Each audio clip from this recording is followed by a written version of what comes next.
Hello guys, hope you're doing well. Let me quickly type in the chat and give others like a few minutes to join and we'll get started.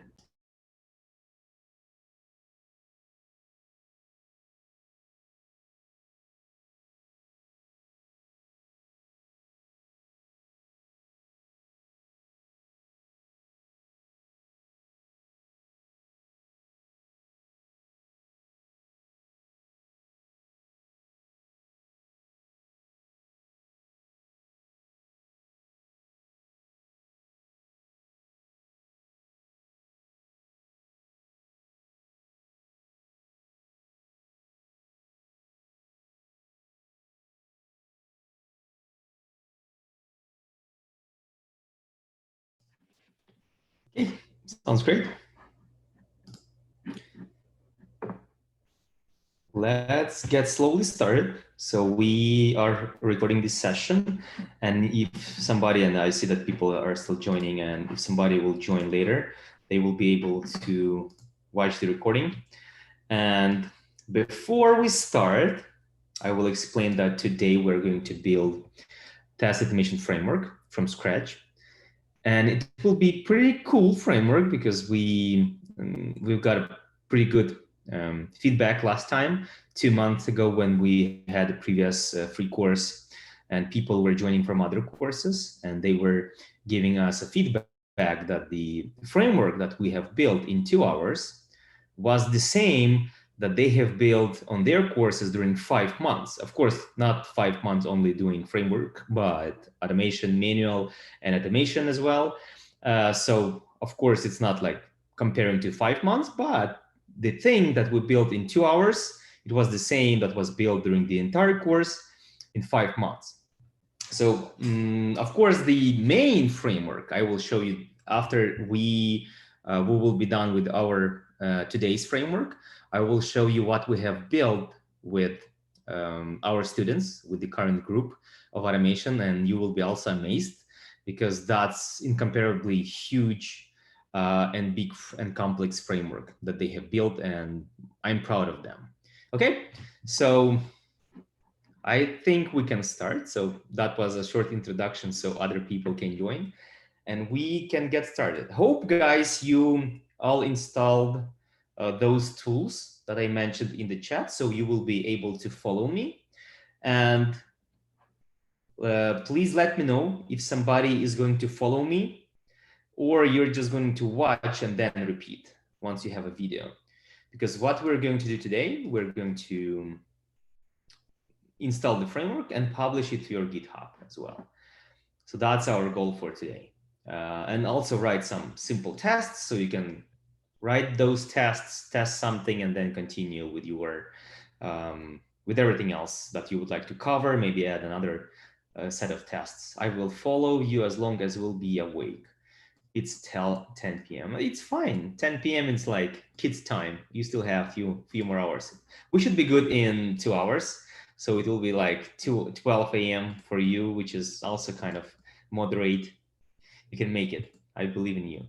Okay. Anybody else who will be following me? Because if you are guys following me, I would like you to stop me at any time if you're behind or have any problems with what I'm doing and with copying that as well. So let me know because I can help you with that.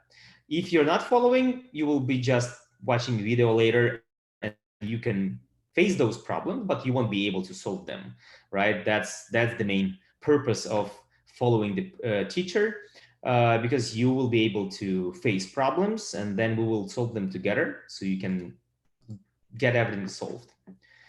Okay. We are recording everything, yeah.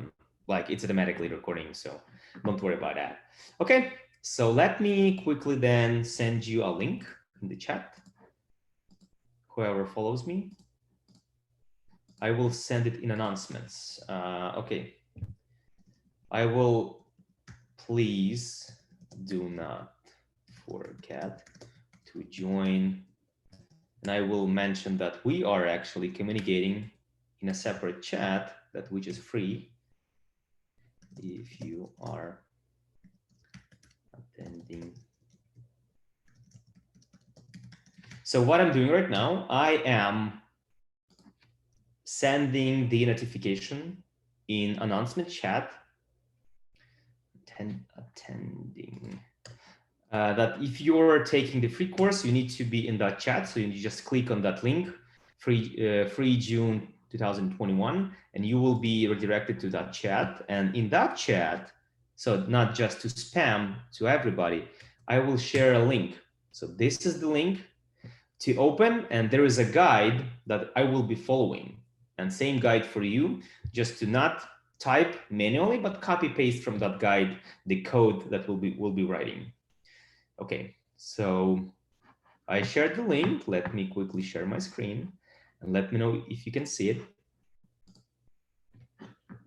Are you guys able to see my screen? Yes. Awesome.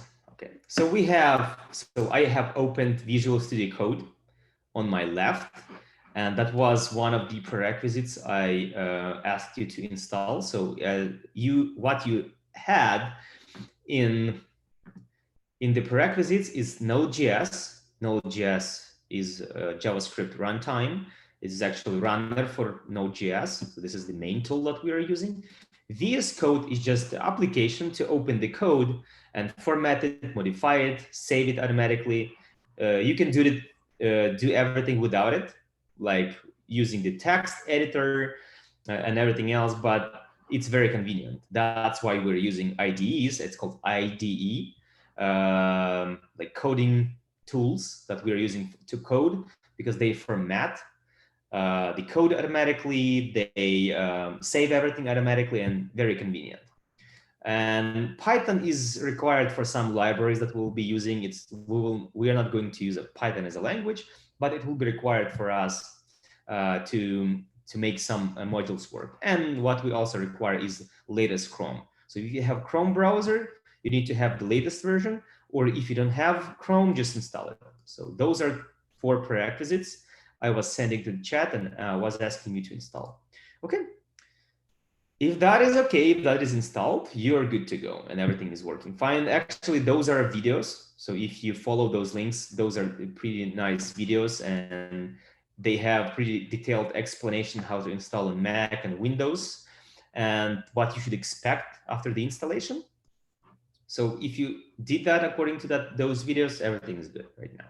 Okay, so first of all, what I need to do, I will need to create a folder where I will store my project, right? The project that will store, the folder that will store all my files that I'm going to use. So I'm going to open my Finder, or you're going to open File Explorer on Windows and anywhere. You just need to know where you're saving. You can save it in desktop, you can save it in projects. For example, for me, it will be projects. You can save it in documents, whatever. It's up to you. But one thing, just remember where you save it, and create a new folder and name it with lowercase and no spaces. Use dashes instead, like this, right? So I'm going to say free course automation, right?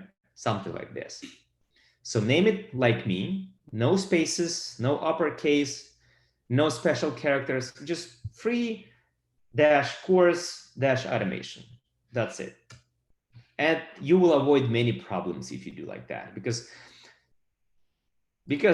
some things may fail if you use spaces, if you use uppercases, and so on. So just use simple. As you can see, almost all my projects called like that, except this one, because this is my real project from work, and I don't know why, but they're using this approach without spaces, but camel case.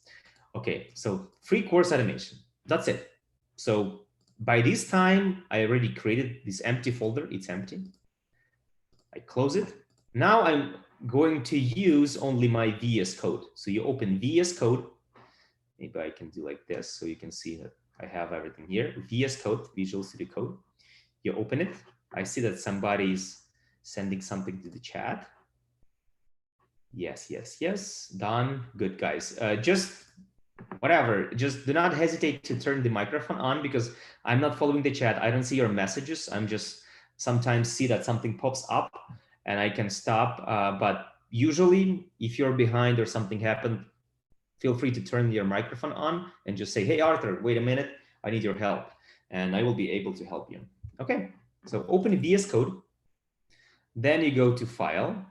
On Windows, it's Open Folder. On Mac, it's Open. As you can see, there is both on Mac and Windows.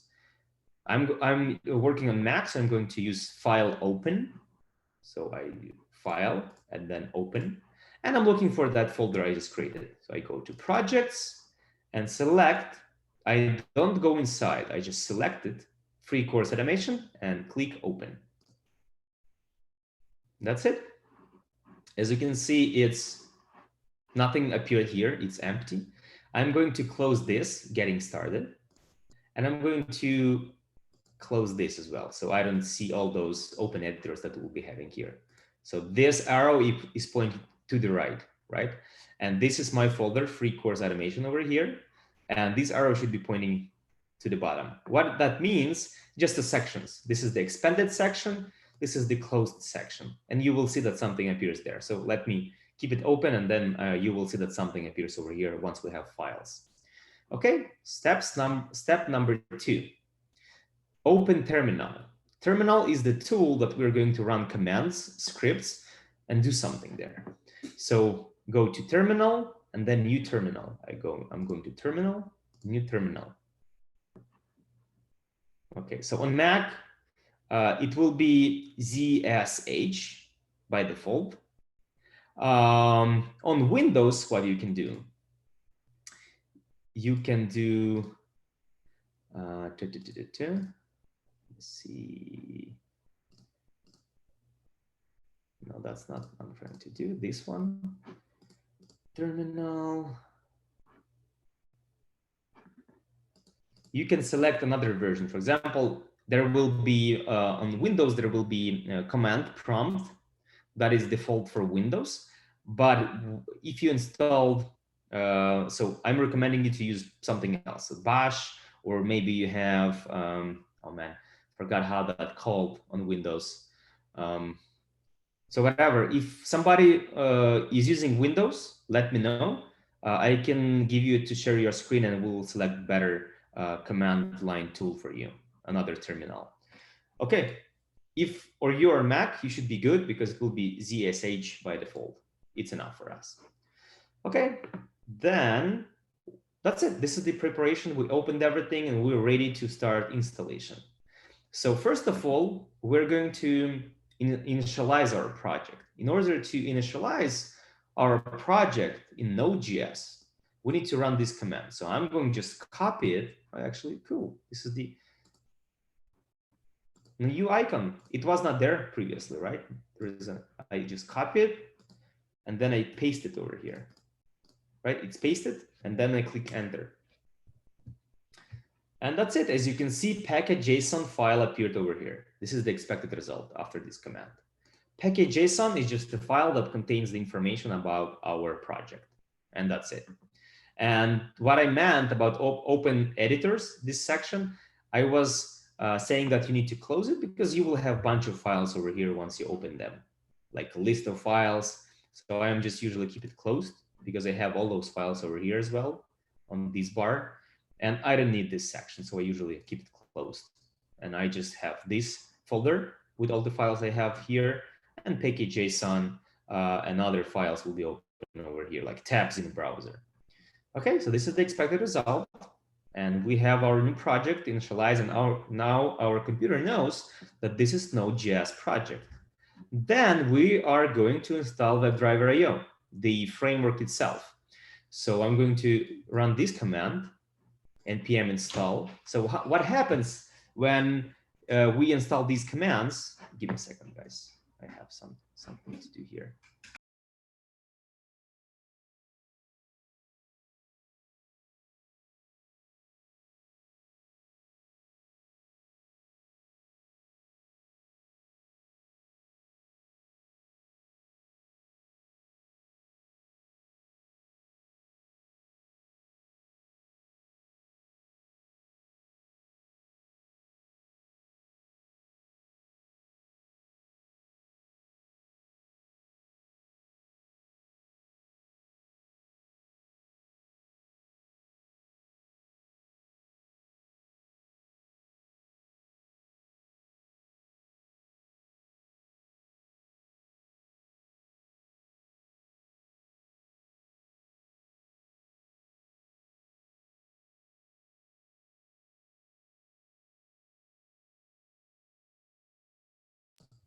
Sorry guys, my daughter needed help, so I had to help her. Okay, are you still able to see my screen? Yes or no? Yes, still able to see it. I'm sorry, but somehow I'm a Mac, but somehow mine is not ZSH. Mine is Bash. I just realized. Bash is okay as well. Bash is okay as well. But I did have npm installed earlier, so when I installed it, I don't see a JSON file pop up. No. You didn't have to do npm install. You do npm init. Oh, sorry. You need to open the link I sent into the chat in free June 2021, and then just follow the guide. You have it there. Follow the link. You will have this guide as I do, and you just follow it. You just go and copy the command. Well, I did do npm init, and I still don't have JSON package. Okay, so let's see. Share your screen, and we will see what happens.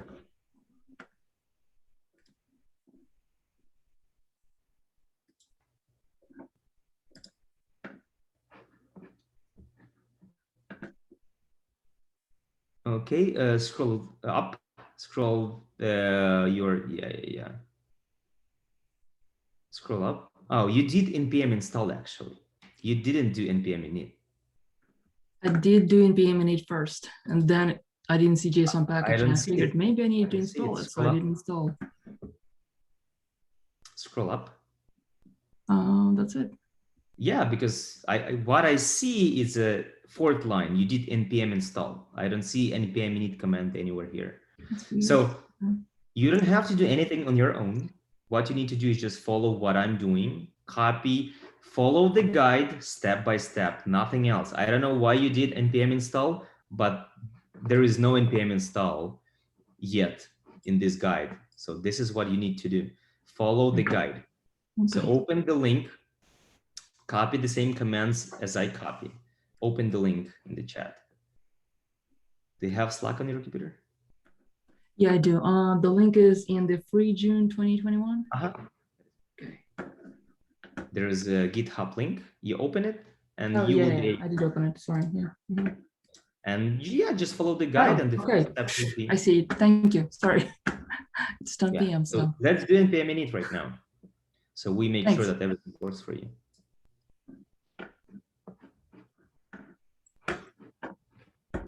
Okay. So do npm init, and let me know if everything works for you.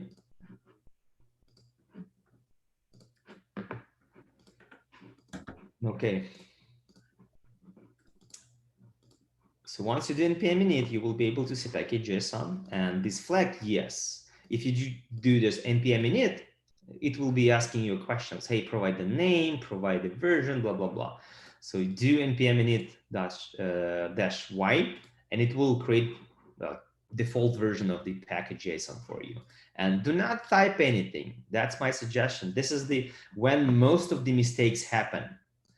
When you will be working, and if you will be typing and then, hey, you missed one letter, you missed a comma or missed something else, and you will be facing those problems. So if you have a possibility to copy and paste, do that. Do not hesitate doing that, because it's a convenient way for you. You know that when you copy and paste, you're not missing anything. You just have whatever you need to do. So next command is installing the module. So what actually happens when we do npm install? npm is Node Package Manager, npm JS.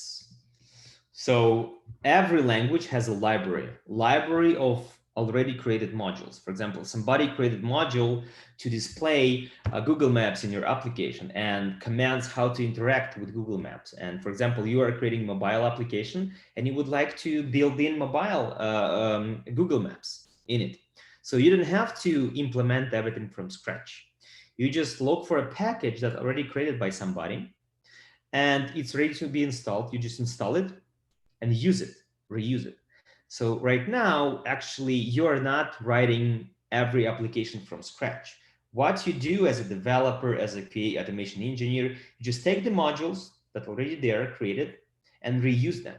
So WebDriver.io is a framework that was built using different modules. One module to run the test, second module to display the report of that test result, third module to send email, fourth module to compare expected and actual result, and so on. So they took a lot of modules into one single box and called it WebDriver.io. So when you, for example, what we are installing is this. We say npm install, and this is the module name. So when you go here, the module name, so this is actually the module we are installing, right? And this is how it works. So you just take and install the module that is there, already created by somebody, and we just install it, and we are going to use it because they have commands, how to run this test, what to do, how to click the button, how to enter the value to the field, and so on. So you just simply take your manual test cases and automate them. So I'm going to copy this command and paste into my terminal and click enter. And you will see that installation process is there.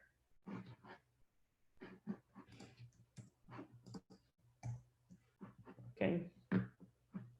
We need to wait till the end of installation. I'm sorry, what if I already have that installed for previous projects? Do I need to reinstall it? You have, I saw that you have empty folder over here. So that means that you don't have anything, and you have to do every step as I do. Gotcha, thanks. So as you can see right now, what I have is not modules. That's the folder when we store all those modules. And if you open it, you will see, like, I believe more than 100 right now modules, because they all are required for WebDriver.io to work, in order to work. So when you install something, it installs also other modules that it needs. And as you can see, we already installed a lot of modules, and they all work as a single framework, which is, framework is like a bunch of different modules that act as a single thing. From the box, you already have the framework that already to do some stuff for you, which is run the test, display the result, and everything else. And now we have everything installed, but we need to configure it, provide the initial configuration. So we run the next command, which is npm config, npx wdo.config, and then just follow the guide. So the first question will be, where is your automation backend located? So we select my local machine because we're going to run it on my local machine, which means your laptop or your computer. So how to navigate? You can navigate by arrows, but you need to select my local machine. You see this arrow pointing to my local machine, and click enter. Then the next, we are selecting the framework, which is test runner. You need to select Mocha. It's already selected, so just click enter. Then it's asking what do you want to use as a compiler. As you can see, the third option is Babel. So select Babel, and I will say what Babel is. Babel is simply a compiler that compiles the new syntaxes, new JavaScript syntaxes, into the old one. And the reason is very simple, because JavaScript, as the other languages, it's getting updated. But the problem with JavaScript is it's used by many, like billions of applications around the world. So everything you have in a browser works on JavaScript. And the problem is when you update and introduce new version of JavaScript, you cannot just update it and say, hey, we are not supporting the previous version, because 99% of the websites, they stop working. So you have to maintain the previous version and a new version as well in parallel. And how to do that? So by default, everything works in old syntaxes. So all the websites starting like from old ages are working fine, plus new websites are working. So in order to use new syntaxes, we use Babel. So how it works? You type new syntaxes, but Babel, when you run your code, it compiles your code with new syntaxes into an old syntaxes and run old syntaxes. So this is how it works. So by default, all the browsers, everything else is like supporting old syntaxes, but you are still able to use a new syntaxes, new features in JavaScript. To do that, you need to use Babel. in order to then compile it into all syntaxes, just to let you know how it works. You don't have to like remember this. I'm just trying to explain you so you have better understanding how it works. Okay. Can I ask you a quick question? If your company is using TypeScript, should I just go with TypeScript like next time for next project? TypeScript is JavaScript is the same. The only difference is in JavaScript by default you use a single variable, like you said, let something, and that's your variable. It's like dynamic typization, so it can be any data type into that variable. TypeScript is a strict version of JavaScript. So when you create a variable and you're going to store a number there, so you say number and variable, and that variable will be accepting only number type of data. And same, if you're going to store a text, you declare a string type of variable. So TypeScript is JavaScript, but you provide the type of the variable instead of like regular JavaScript when you don't provide any variable type and it can store anything. So regular JavaScript is just dynamic. It will accept any type of data into a variable. TypeScript is not dynamic. It will accept only the data type you use during the variable creation. So it's the only difference. So it's just a version of JavaScript. So the TypeScript, yes, if your company will be using TypeScript for this project, you will be using TypeScript, of course. But we use Babel. So select Babel and click enter. Specs located. You just need to type. So I'm going to just copy this part, copy, and paste. I'm using short cuts on my keyboard, which is Command C to copy, select, Command C, and then Command V to paste it. But you can use copy, and you can use right click and paste as well, right? And then click enter. This is just the location of our files. We provide the location of our files. Then do you want WebDriver to auto-generate some test files? No, as you can see, type N. I'm typing N and click enter. Okay, so reporters we're going to use. So spec reporter is the reporter that will show the result in terminal. So this is the only reporter, as you can see, we need. So it's selected by default, so you just need to click enter. Then the service. This is the interesting part because WebDriver.io supports a lot of services. It can use with Selenium. It can use Appium to test mobile devices. It can use Browser Stack, which is cloud solution to test both browsers, mobile devices, and everything else. South Labs and testing both, and many more. You can explore. More of them on the website. I will send you the website link as well today, so you can see. But we're going to use Chrome driver today, just only testing in Chrome. And yeah, so it's selected by default. So just click enter. Now, base URL is just our website we were testing during the free course. So just copy and paste it. And that should be it. And the installation process starts.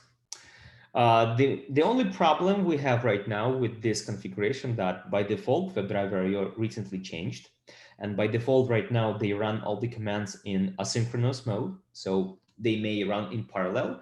It's not super convenient for the testing because sometimes you do one step on the page and then you expect something to happen and then only you need to do the next step.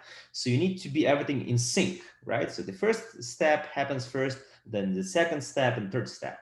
So by default, they right now do that in asynchronous mode. So we need to tell WebDriver to do it synchronously right now. So we need to install WDO sync module to do that in sync mode. So additional step to do is copy this and paste it. And then run command again. So we are installing one more module and that's it. So we are done with configuration. So what you should see right now, you should see Babel config.js which was created as a result of the configuration, and because we selected Babel as a compiler. And you should see wdo.conf.js, which is our configuration file, which contains all that configuration that we provided. So everything we provided actually, right? Specs and everything else, some Chrome driver over here, as you can see, Chrome, and everything else what we provided is already there. So this is why we did that command with configuration, and everything is there. So this is what we need to do right now, what we need to have. And now actually we are done with configuration. We are done with installation. We just need to create our first tests and start running them. So in order to do that, I'm doing right click over here where I have an empty space, do new folder. And my folder will have a name, test folder, right? So I'm going to call it test. That's it. And then, as you can see, and then create test.js in test folder. So I'm going to copy this, copy. I'm doing right click on this folder, right click on the folder and new file. And just either type test.js or copy and paste. I'm recommending copying and pasting because you will never miss anything. Test.js and click enter. Okay, I see some comments. Let me quickly take a look. I do not see Chrome driver. Done. Okay, so you're done, Vlad, right? Yep, made it here. Okay, I saw that Vlad was writing as well. Yes, okay, good. So now you have, as you can see, so here's the structure. You have node modules, which are the modules that you installed. You have test folder. You have Babel configuration to package log.json and package.json and WDO config.js. And test folder, if you open, it contains test.js. And you can see that it shows, it's not super convenient to see that that file is inside, but how you can see it, it's on the different level. It's like a little bit shifted to the right. So it shows it not on the same level as these files, because these files are on the same level with test and node modules folders. When you open, it's inside. So it's like showing the line over here, tiny line, and this file is a little bit shifted to the right. And if you add more files, you will see that them are in the line right now, like this.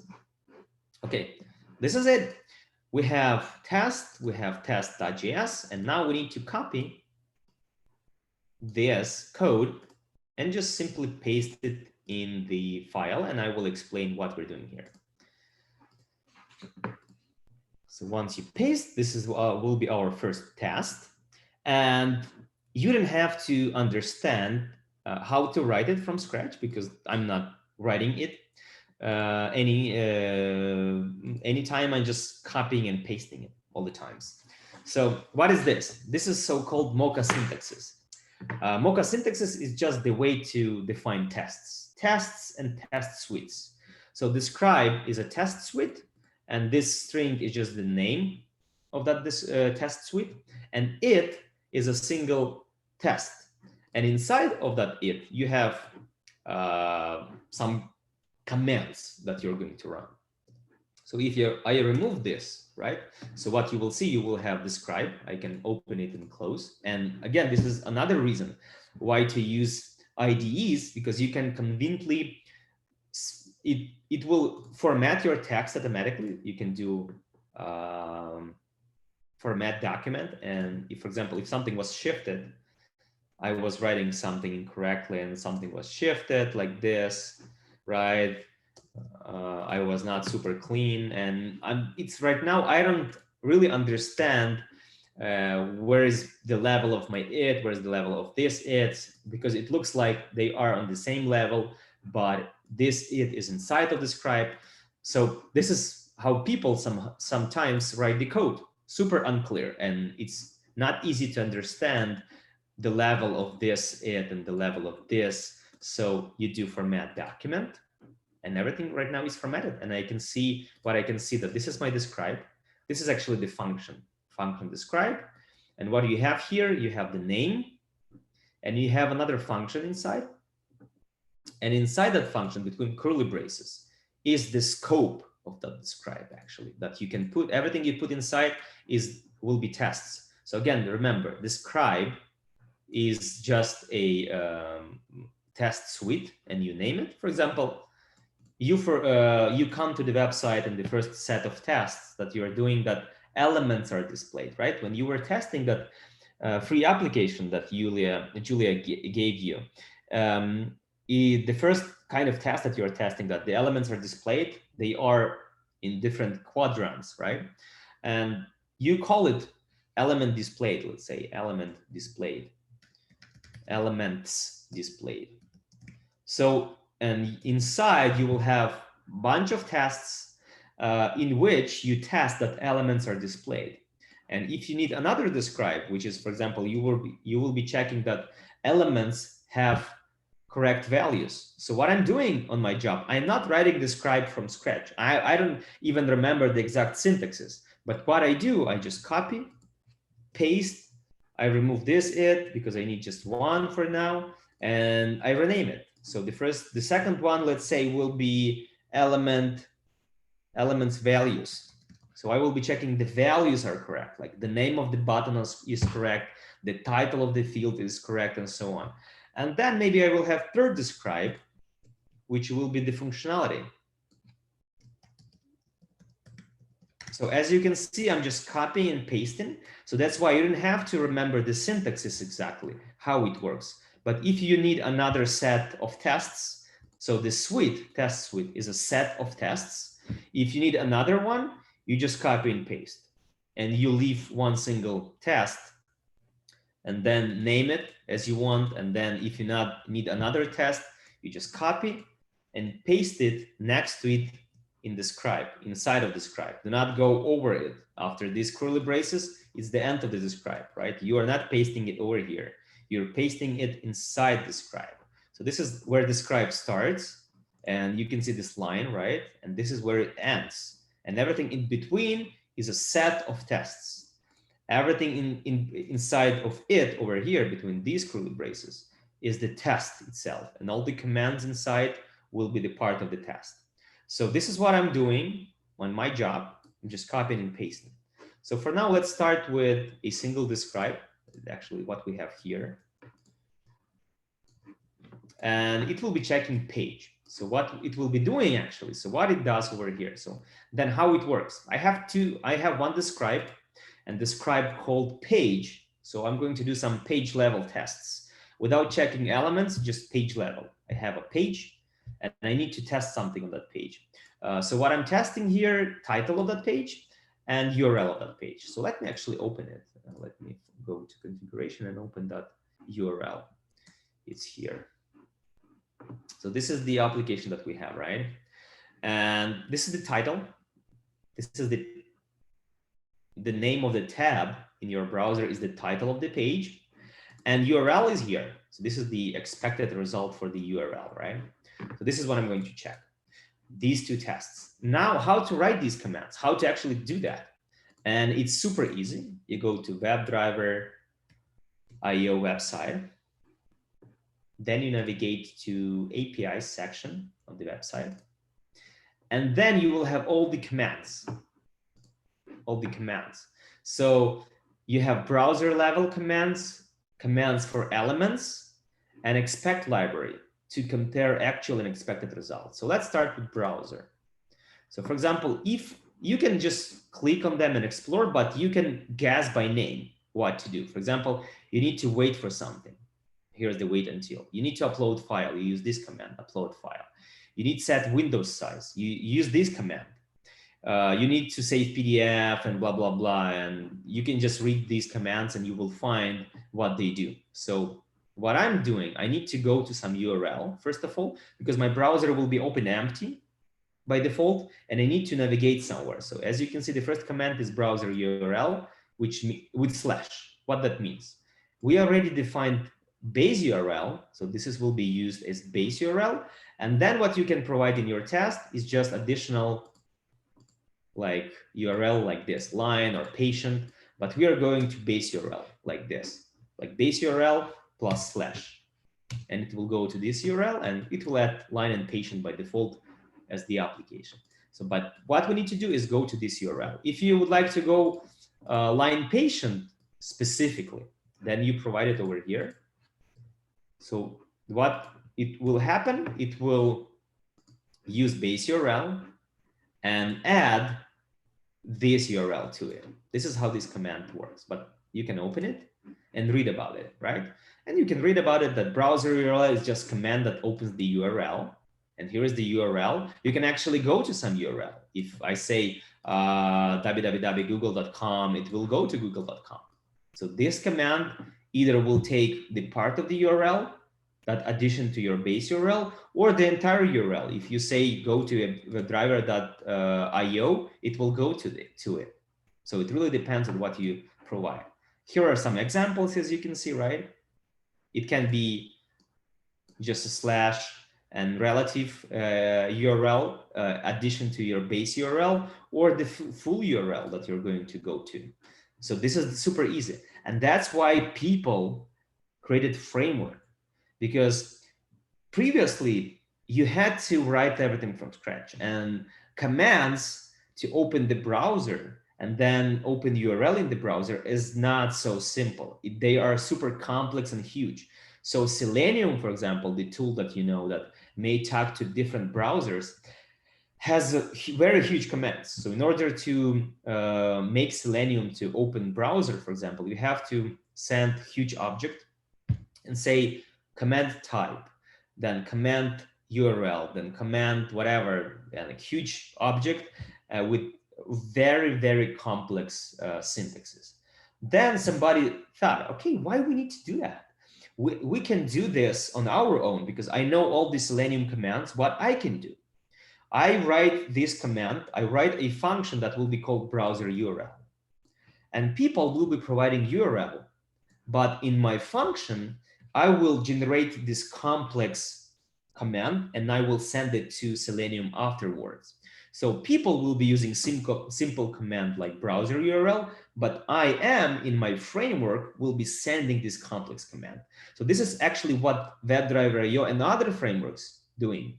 They provide you simple commands like browser URL, then element.click. For example, input field dot set value. So the commands are very simple. If you need to click something, you say element dot click. If you need to open URL, you say go and browser dot URL, and that's it. And then framework take this command and generate that complex command and send it to the browser. That's why it's very convenient and easy right now, because they provide you a list of commands. You just use those commands, and that's it. This is all you need to do. Nothing complex. Right now, the development is very easy. You just take the command, you look for whatever you need to do and do that, nothing else. So, okay, let's say I need to navigate to my base URL. So I just provide base URL slash. So the first step my browser is going to do is going to this URL. Then what I'm doing here, I would like to get a title of the page. Actually, it's here. Oh, actually, I don't see this command. What I'm going to do, I'm going to go to expect directly. I'm going to remove this actually, because expect library is library of expecting something. That's why it's called expect, right? Expect. Oh, it's not giving me the convenient way to display. Expect. Okay, it's displayed on the right then. So I have expect, and as you can see, there are browser matchers. So what expect does? Expect actually compares your actual and expected result. That's it. When you have actual result, whatever you're doing on the website, and you provide the expected result for the browser, and that's it. Expect will compare something from your website and then compare for what you provided as actual result. You can imagine actual expected result as something you define during that phase when you create test cases. When you create test cases, you provide expected result, but you don't know how it will work on the website. So you provide expected result and you expect when you will run that test, it will match with the actual result. If it's not matching, it fails. So it's same, it works in automation. It will just compare your expected result with actual result. and it will fail if they are not matching, and it will pass if they are matching. So actually, there is a command for browser. There's a few commands for browser, as you can see, to have title over here. So you select this guy. So you go to expect, look for browser matchers, and to have title. And you can see that it's very simple as we do. It says browser URL and go to some URL. And then they use this command to make sure that the title is this. And this is the expected result. So I'm going just to copy and paste this. Expect to have title, copy and paste. Let me go back to this guy. But my title is not this long name. I would like something simpler. So I will remove this and leave the empty string. So this is how it should look like. Expect browser to have title. And what is my expected title? Is text start. So let me do that. This is my expected result. Text start. So this will be my expected result, and what my first test will do. Navigate to URL, and then just expect browser to have that title. And that's it. This will be my first test. That is checking the title is correct. And then I'm going to do with URL as well. Actually, I'm not going to use this because what it was doing here, I was just doing console log, which is display the result in my terminal. But right now I'm going to test it exactly. It will be even easier. I'm going back to expect, and I'm seeing expect. Oh, I need to do like this back. To have URL, there is a matcher for browser to check the URL as well. And it's very simple again. Browser to have URL. So I'm going to copy it. I'm going to remove these guys, paste it. And if it's not pasting like this, beautifully leveling it up, right? It's showing me exactly that I have the scribe, and this is the line showing where it starts and ends. This is the end of the scribe. And it shows me it.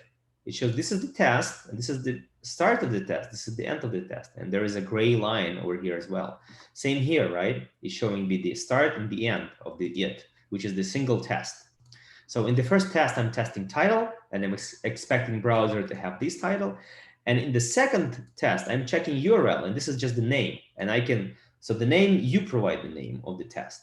So I'm testing URL, so that's why it will be URL. And I'm expecting browser to have URL, and this is the expected URL. But in my case, it will be different. So let me put, this is the URL. The full URL, I'm going to copy and paste. Okay, so it should be like this. So I have two tests now, right? The first one testing title, second testing URL.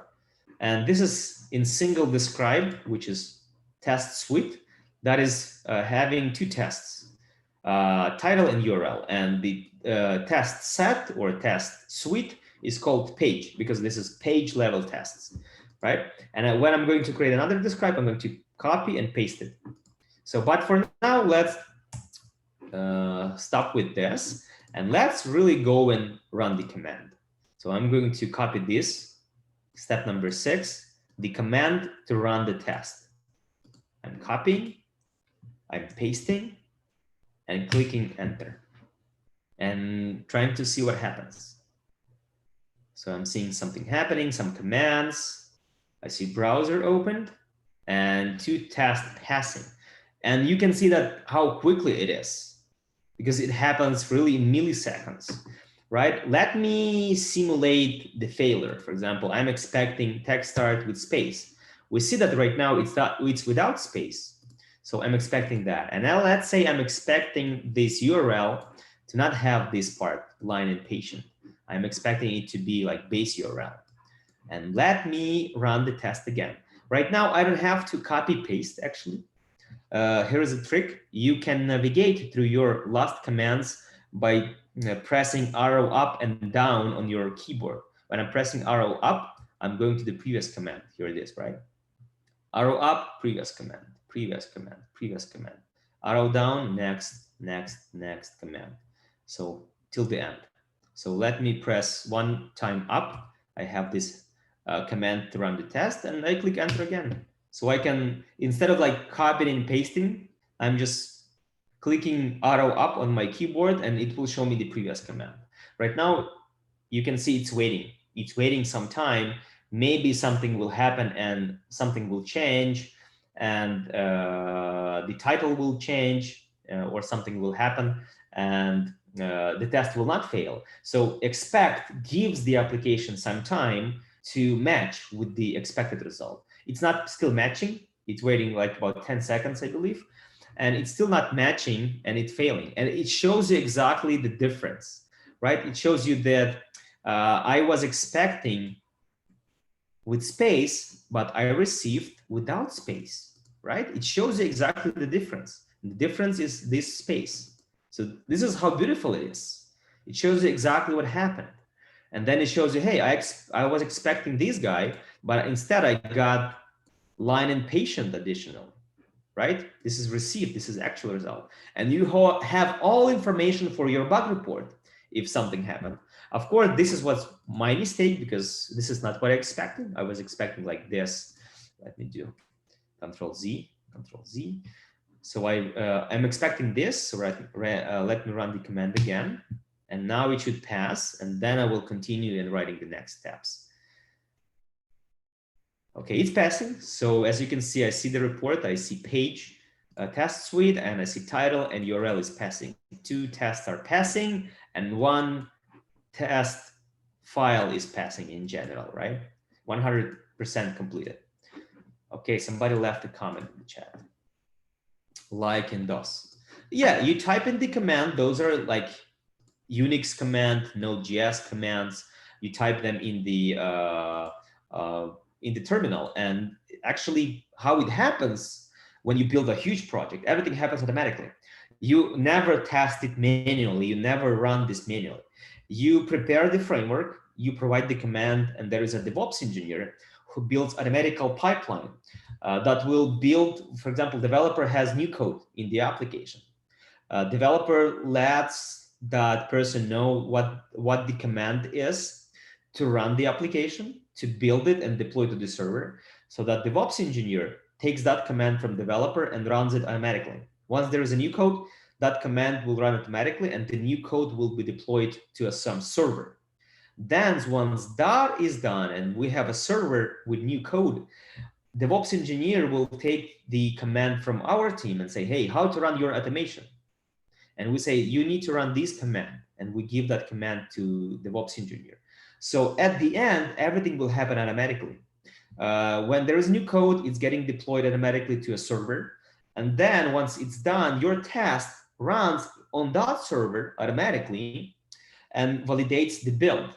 If everything is passing, everything is working, it's getting approved, and then it can move to, for example, to the next environment, which is production, where your real users are using it, right? If it's failing, we will be working on it, raising bug reports, and developers will be fixing the problems and so on. So everything will happen automatically. You will not be manually like typing these commands every time you need to run it. When you will be writing code, as I'm doing right now, I'm writing code and I'm making sure that it's running and passing. Yes, you will be typing those commands and it will be working on your local. But once you deploy everything, once you push everything, that's it. It will work automatically. So this is what we are doing on our main course. We are also building pipelines where everything happens automatically and our code runs automatically. When, for example, a student even completes a new task, taking the task from the board and completing it, the code runs automatically for their pull request. And if it's passing, only then we approve their code.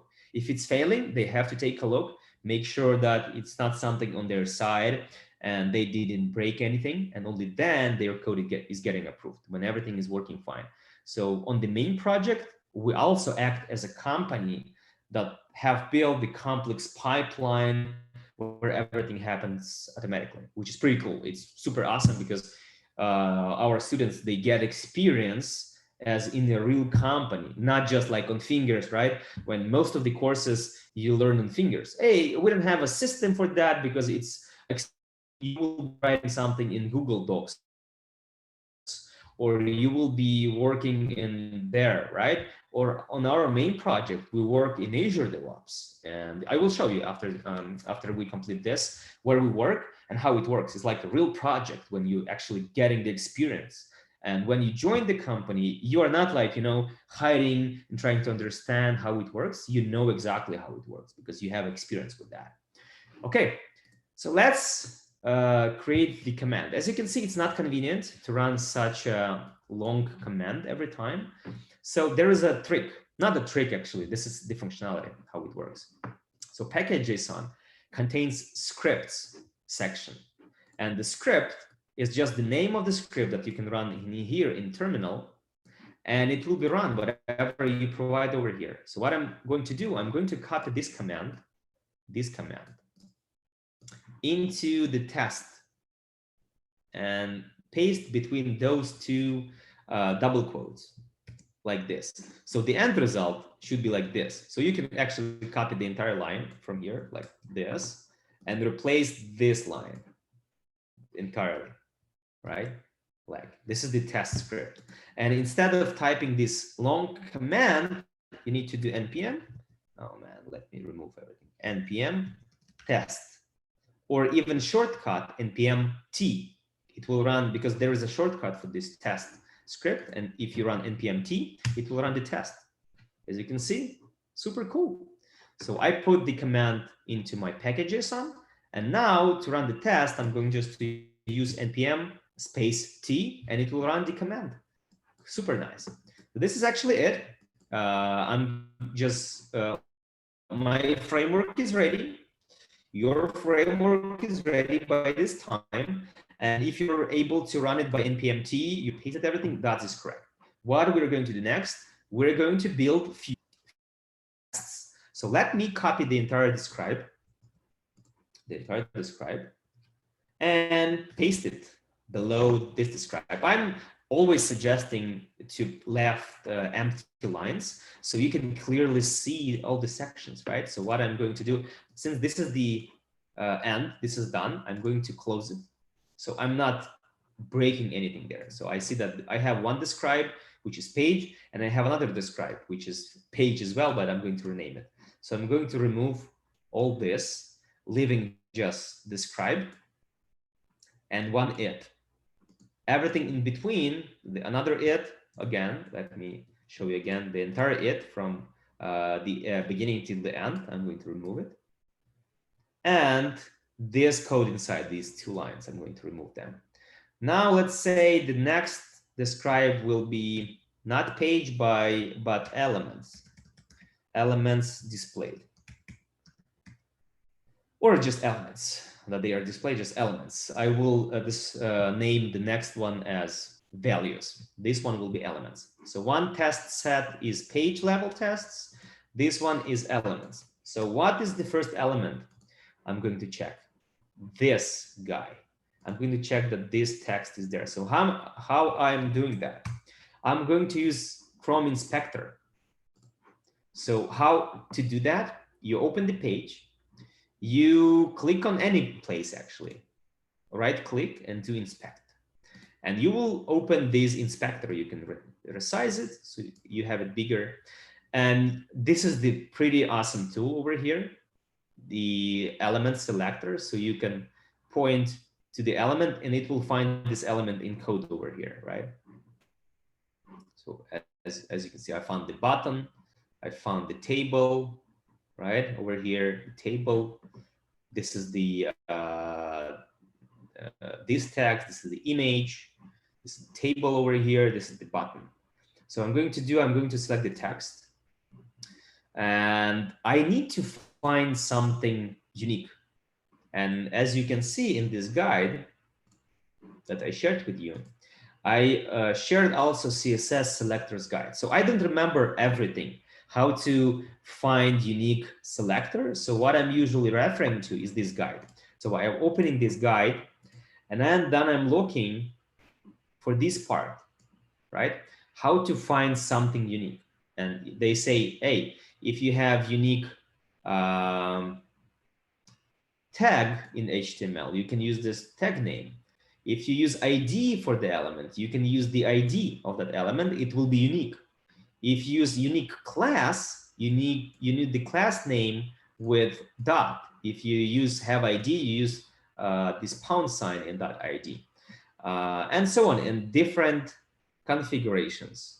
For example, you have direct child. If you have unique combination, you have div and direct child is a tag. It's unique combination. There is no such combination on the website. You can use this as a unique identifier of that element, or whatever, all child, right? And so on. So this is how I usually do. I don't remember everything. What is this? It's preceded by. If I have unique combination when A is preceded by P, I'm going to use this, right? If I have, what is this? I don't, yeah, as you can see, I don't even know what that is exactly. Oh, this is awesome. I like, this is, for example, yeah, if I have tag with unique attribute inside, I'm going to use this then, right? And if attribute ends with something, I'm going to use this $sign. If attribute contains something, I'm going to use this. So it's pretty cool, awesome. So what I'm going to say right now, trying to find something unique for this tag. I'm going to select this. What I see that it has GSS6 class GSS6.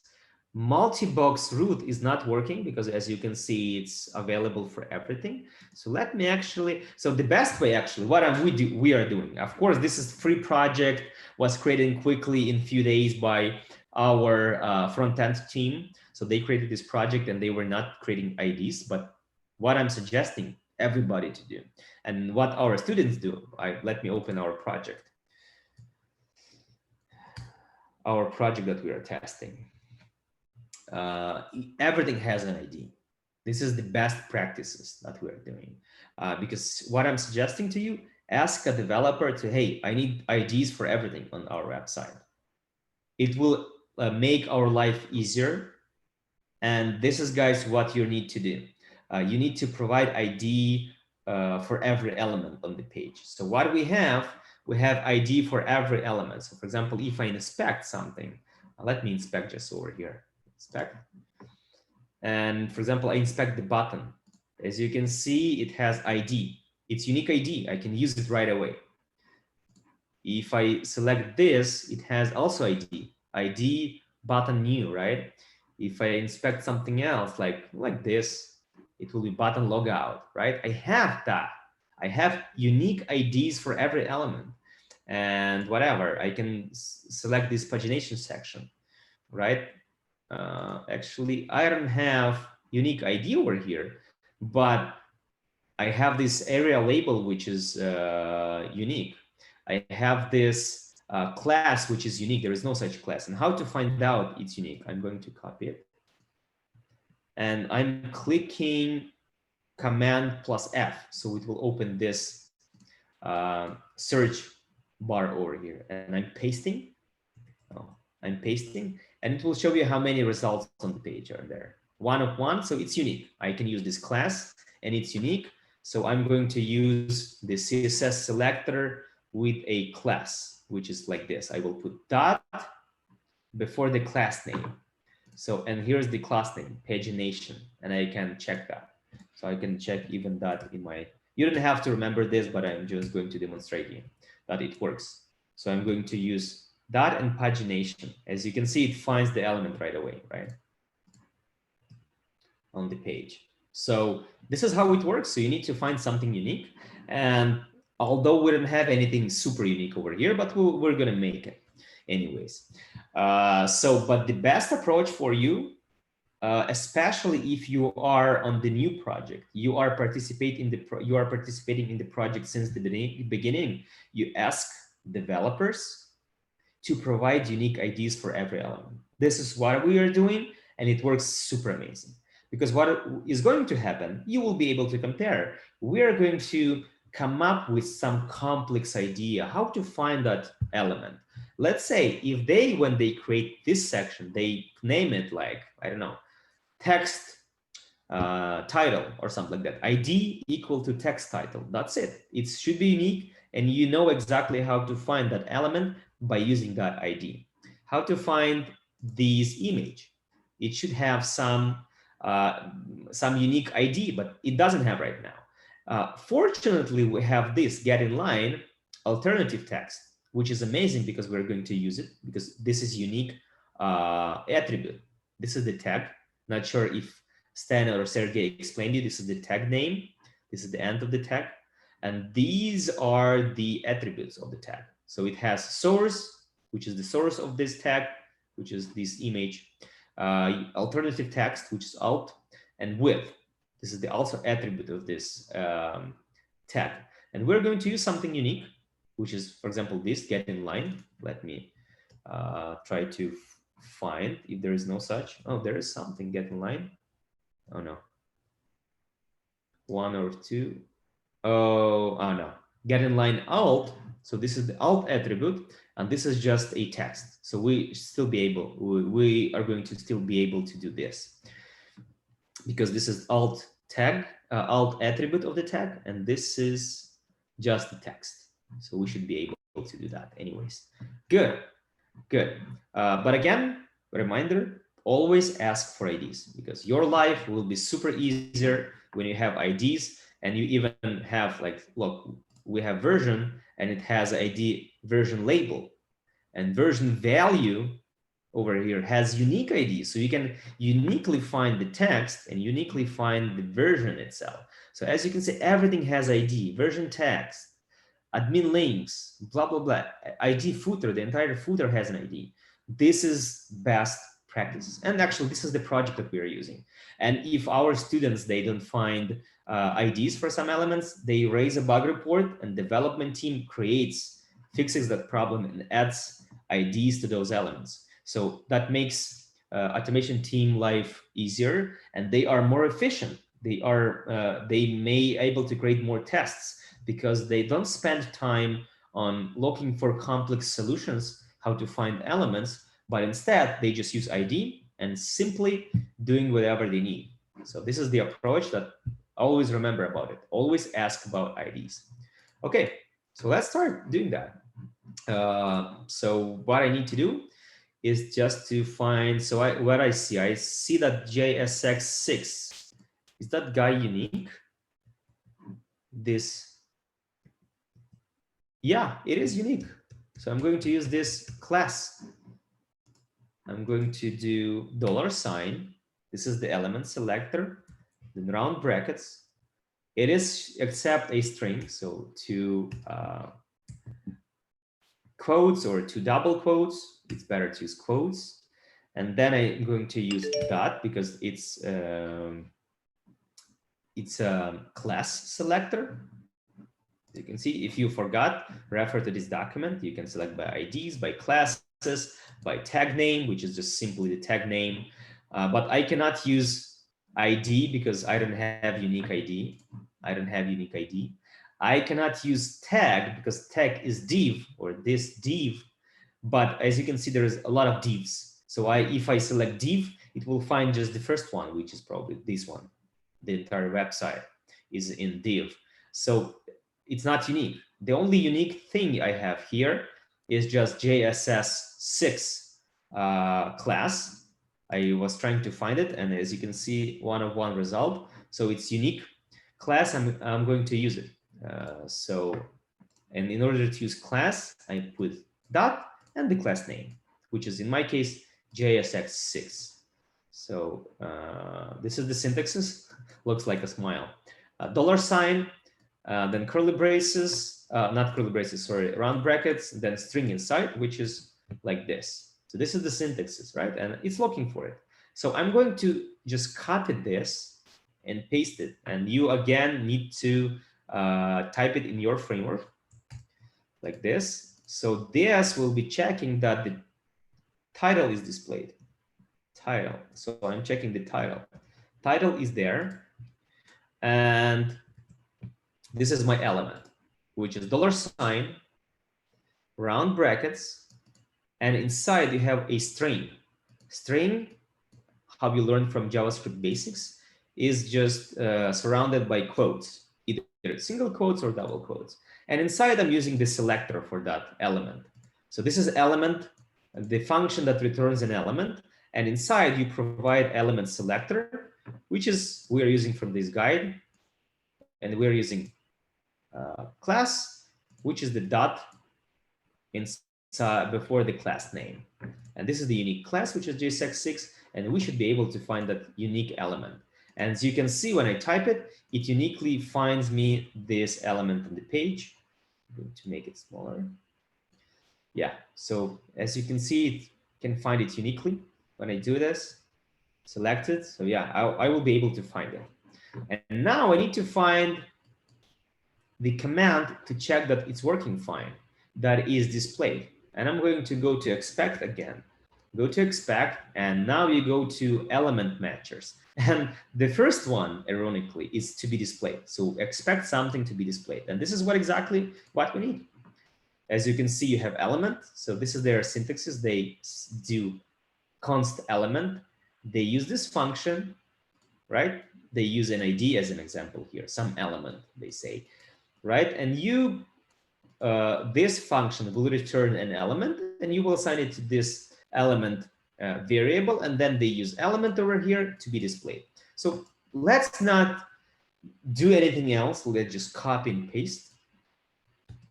Yeah, this is how we work.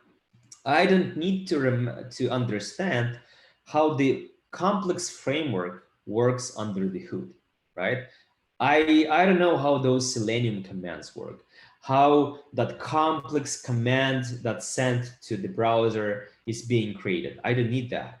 What I need when I have a framework, I need to have list of commands, as you can see on my screen, and I am just using them for whatever I need to do on my page. So I'm just copying and pasting. This is my daily job. Super easy. So I know that in the past, test automation was more complex, but now it's super easy because you have those kind of frameworks. And I'm going to replace this part by my selector that I just created. So now what is going to happen? I'm just looking for this element on the page, which is my unique element. Then I'm storing it in element constant. And then I'm expecting this element to be displayed. Super easy. I just copied everything from the website, from the driver website, and just replaced this part because this is the actually unique part that I'm replacing that I need to find. Everything else will work automatically. Okay, so I wrote the first test. So let's not make a mistake. Let's just try to run the command. Do like this. So what I'm going to do is type npm t and should run my command test. So now I have 2 squits and I should see 2 squits. Okay, so as you can see, now I have 3 tests passing. So page title, oh, I didn't rename it. Oh, that's correct, title, because it's text title, right? The title, this text is a title. So I name it title, but let's just name it text then. So it's not confusing, text. I have 1 suite, which has 2 tests passing. Now I have elements and 1 test that is passing. That's an awesome test actually in this suite. Let me just copy and paste. I'm just copying, pasting, removing this middle part and renaming. Now I'm going to check image. Image. So what for the image? Let me try to find something unique for the image. And let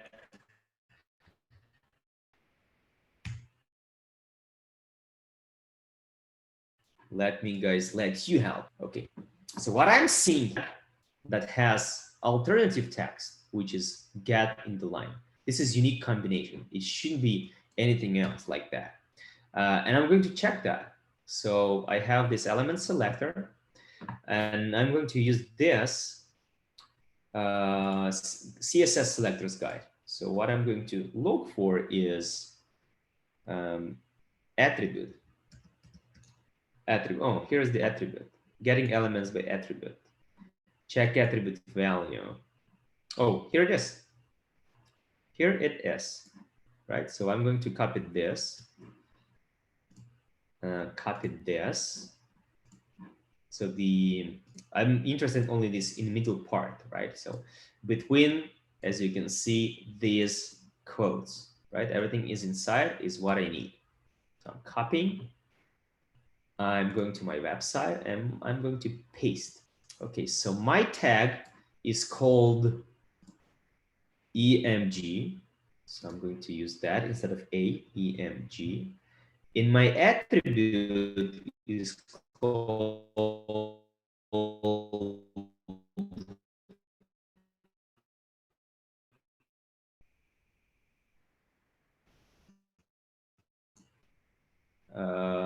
alt. I'm going to do alt. And this value, I'm going to say unique combination of tag and the attribute and attribute value that it has. So there is only one IMG tag that has alt attribute that equals to get in line. There is a single one, and I'm able to use that as a unique selector for it. And again, remember about my suggestion. This is the complex solution, and you need to use it when there is no other way. But if there is a way to ask for your development team to create IDs for you, just do that. A little bit pushing it. Sometimes you need to push more because development team will be trying to push back saying that, hey, we don't have time, we don't have resources, blah, blah, blah. And say, hey guys, in order to make our life easier and save the money for the company, because in order to use complex solution, I will need to work more.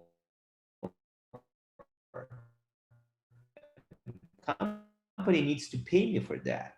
If you create an ID, which is like few seconds for you, it's company. So let's do that. Let's add IDs wherever possible. And you need to justify it saying that, hey, you will save money for a company and for everybody by just providing IDs, unique IDs for the elements. And it's easy. What developer needs to do, just go and type ID, just provide some unique value, and that's it. And there are limited number of elements in the page, so you can say title, text, I don't know, logo image, patient table, and button, I don't know, get in line button, and that's it. You need to create 4 IDs per this page, which is super easy for developer. It's less than a minute to do this, right? And it will save a lot of time for you as a tester and for the company that will need to pay you for that time and so on. So very efficient. You need to justify that saying this, and they will create IDs, and it will be super easy for you because you will be using IDs. Just how to use ID, for example, if something has an ID. Let me actually try to do that. Can I change HTML? Yeah, I can change it. Let's say we have an ID. ID equal to logo. I probably need to use double quotes. Oh, no. This is what not what I was expecting to do. Okay, so we have an ID logo. Good. Awesome. And now let me try to find it. Copy this. So it's super easy. If you refer to this guide, you will see that you just need to use # and ID value, and that's it. Once you have an ID, you just say # and logo, and that's it. You found your element. That's it. You don't have to imagine anything else. You know that this element has an ID, you use # logo, and you will be able to find it. But again, I'm not able to fix this for the website because what I just did, I changed. I changed it for my session. Once I reload the page, there is no ID anymore, right? So I just changed it temporarily for my session, right? So it's not going to work. Yeah, as you can see, it's not finding any right now because there is no. Will be if you ask development team to provide IDs, it will be super easy for you. You will be just writing tests, like multiplying them, because what you need to do is just provide an ID and that's it. So I would like this to be displayed. Actually, I did a mistake in the code because I didn't have to delete everything. Why? Because I'm just going to replace this part and everything else remains the same, right? I'm still expecting element to be displayed, and the only part changed is the element selector itself, right? But I need to rename it to image or logo or image. And then the third element is, who can tell me the third element that I need to check on this page that it's displayed? And the third and fourth, waiting for you in this chat or? Form and button. That's correct. The table and button, right? This is the table, not the form. Correct. Yeah. Yeah. Okay, so let's do that. Let's do that. Table. Good. So actually, I'm just doing table, and I'm going to copy and paste one more. And as you can see, I'm doing like additional line breaks. So I can clearly see this is my test, and this is the second one. I could write like this, but there is no like super visual way to see that. It's like more confusing. So I like everything to be clear. So that's what I put, as you can see, additional spacings between separate tests. So I can see, okay, this is my test suite. This is my individual test. This is the next individual test, and so on. Table and button. Yeah, and as you can see, everything else remains the same. The only part to change is this, the elements, the same. We are just looking for the element, creating a variable for it, and save it there in that element variable. And then we say that element, we expect it to be displayed, and that's it. Everything is super simple. All the list of commands that you need to be existing, or to have some specific attribute, or you expect to have value. For example, we will be probably doing this for the button itself, or to have text, or to have ID, or to have link, or children, and blah, blah, blah. Everything is here. Also, additionally, what you can use, the elements over here. This is the expect, the browser, you remember we did something with browser commands, and some value, or doing click, or doing drag and drop, or get attribute, or CSS property, or get HTML, get location, get size, blah, blah, blah. Everything you can do with element over here. So actually all those commands, they cover all your needs, Everything you can just imagine that you can do on the website, everything can be covered by these commands and expect. That's it. And this is exactly what we're doing. You have manual tests, and then you try to cover them by automation. And for example, in order to display that table, you're going to click the button and then display that table. And we're going to do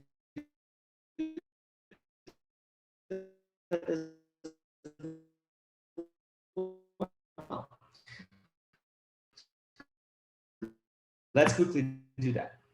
Okay, so first of all, look for the table and button. So let me see table, JSS9. So let me see if JSS9, no, actually JSS9 is like, okay. So I'm thinking about what level of, this is the like entire line on the web page. So it's not working for me.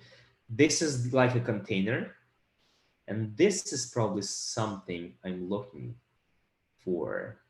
Paper root, elevation, MUI paper. So what is MUI paper? Let me check. MUI paper. Multi-table container. Oh, actually, maybe I have to find if this is unique value. Command F to open this search. Oh, no. One and somewhere else. Oh, no. This is the style. Okay, so I can use it. This is style data. It's not part of the body, so I can use it. I can actually use this. Okay, because this is the class. This is not the tag. Okay, so I can use this. Okay, let's use this. Let's try if I will be able to find it.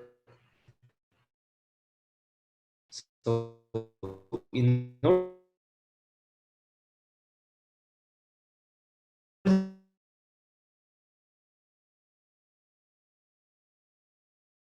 to use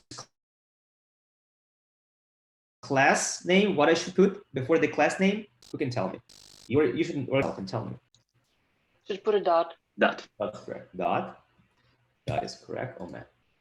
That is correct. Dot and then class name, which is like copied. Yes. Once I pasted, it already found the table for me. Going to just copy, paste in my code, which is the table over here. Okay, so my element will be this. And then let's go to the button. Do I have, oh, and this is actually, oh no. They didn't use, oh no. They are using button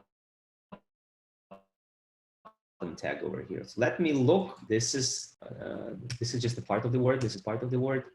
Button. Okay, button. Yeah, button should work. You shouldn't be worrying about this. It's looking also for other results over here, but this is not the unique word, right? It's just a part of the word. So selector will not find this because this is just a part of the word, not the entire word, not the unique word. And the button tag, as you can see, is the only tag that I'm looking with this button. So if I type the tag name, so again, remember, ID, you use £. When you use class, you use dot.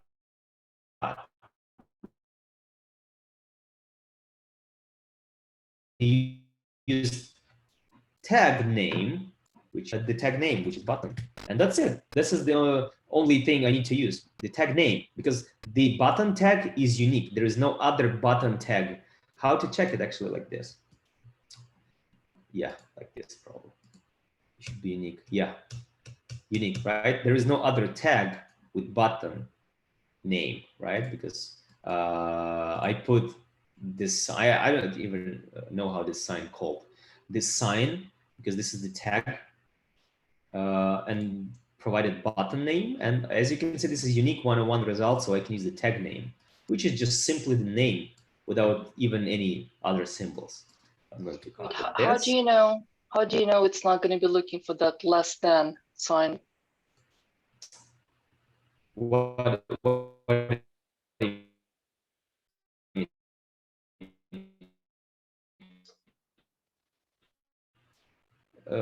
could you repeat that, please? I didn't get it. I put it in the search bar and it say button, find a button. And if it's unique, it's 101. This is something I can use. Well, yeah, I'm a little bit confused. Why are you using that the less than, more than? That first. This is the tag, because this is the tag, right? Because when I use button, it looks for other words with button. Right. But it's not gonna work. This is not gonna work. This if I use this as a selector, I see. It's not gonna work MUI. So I know that the tag starts with this, so I put this, and then I see. Thank you.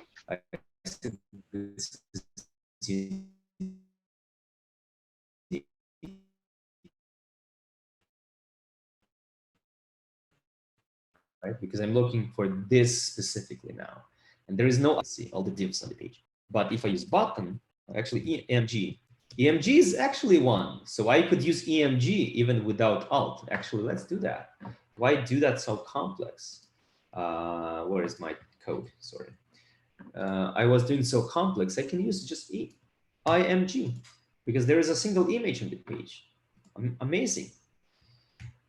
Right, so I can use EMG, it's single image, so by default I will find it. There is a single button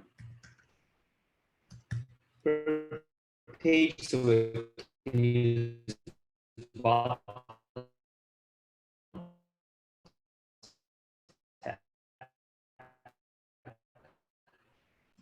Just for look for here, selector, I use just open my Visual Studio Code and put it here. So okay, so seems like I have PMT, and let's see if it works in PMT. Okay. npmt. Oh, loading. Oh no, it's loading. Okay, maybe something with the internet. So slow. Come on. No. Okay. So everything was found. Let me do the next thing. Let me copy. Close this copy. Paste and leave a single text. So now I'm going to check elements, values. You can do more, but I'm not going to check anything right now, just to show you the concept. So let me check the value of this, right? Here's the value. And what I'm going to do, I'm going to go back. So I already have that element. Oh, text is there. Text is there. Now I need to find something that checks text. Element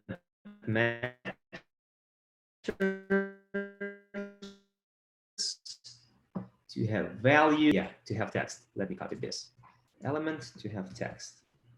Boom, boom, boom. Let's see. So this actually, I have a selector already. I have a selector already over here, as you can see, right?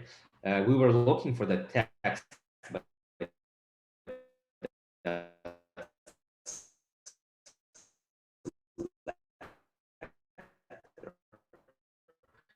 so we can actually reuse it. Right now, we check that it's to text from the website. Oh, and then let's see if it works or not, because usually there can be some nuances that we can, oh, I forgot to close it, okay, as a string. String starts with a quote and should end with a quote. If you start with a double quote, you should end it with double quote. If you started with a single quote, you end with a single quote. And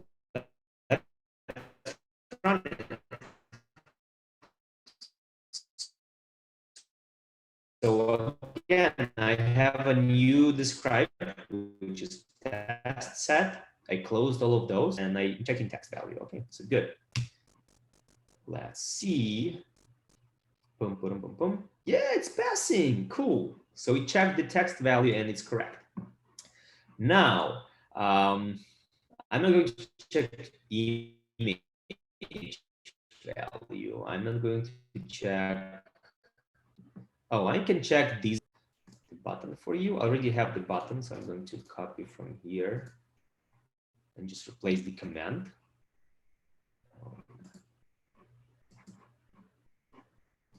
Okay, button. So I have the selector, but instead to have text. To have text, and text should be get in the line, exclamation mark, and uppercase everything. And let's run again and see if this works.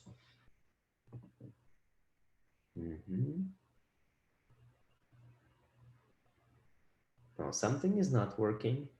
Okay, interesting.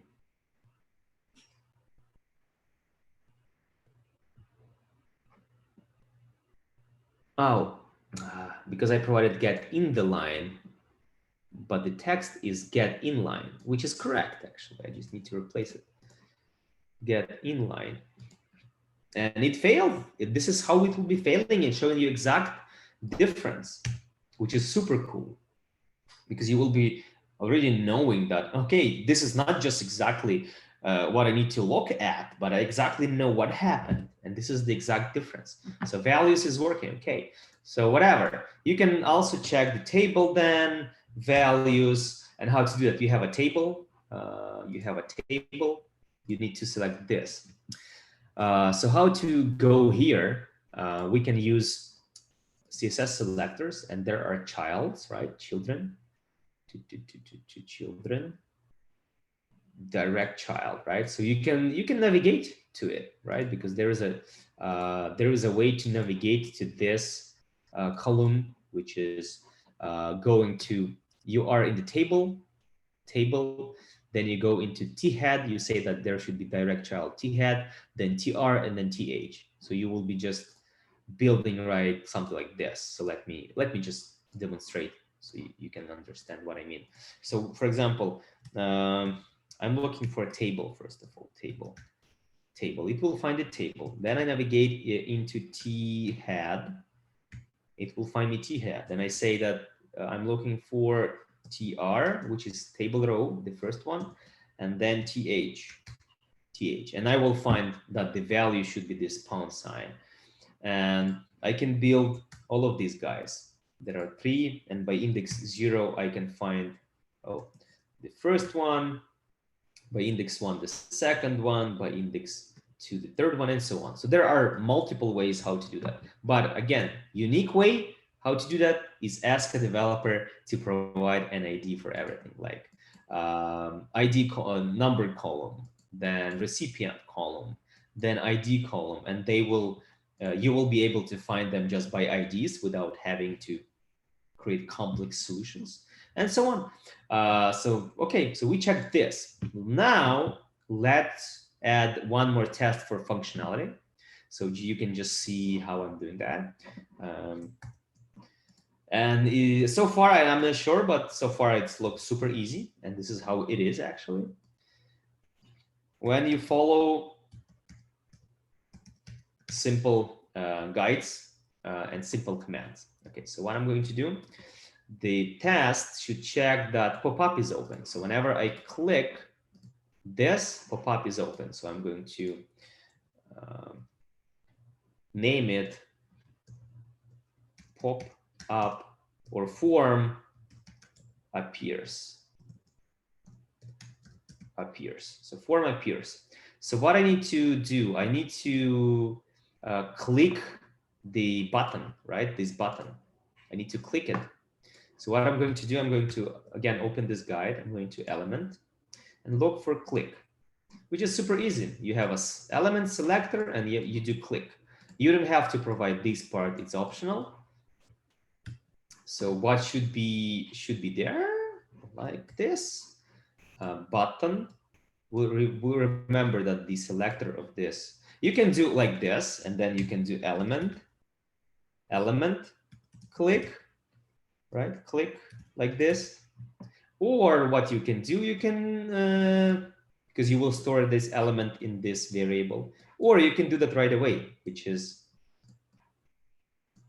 as on our example, you can do this element and then click. So it's up to you. No, not the one like this. So it's up to you. Either do it right away or save it in a variable and then use with a variable. So it's up to you. Right? Because it can be done like that and like that. So what is going to happen? So in this case, we're going to do, let me do simpler. I don't want to do complex like this for math. So I'm looking for the button on the page, which will be the only button, which is this, and then do click. It should click the button. And then let me open the page and find the unique identifier for this pop-up, how it looks like this. So it is GSS24. Let me search if there is no such. It's 101. So I'm just looking for GSS24 to appear. If I close it, is that displayed? It's no. When it's not there, it's not displayed, so I'm not going to find it. Okay, so what I just need to check that GSS24 appears. Now I need, and then I will make sure that my pop-up appears. So what I'm going to do is just go again, copy from over here. It's a value. It's from displayed. It's better from to copy from displayed. From here, I'm going to paste element GSX24, and then I will be checking that it appears. And that's it. So let's try. npm t, and I should be clicking the button and checking that that pop-up appears.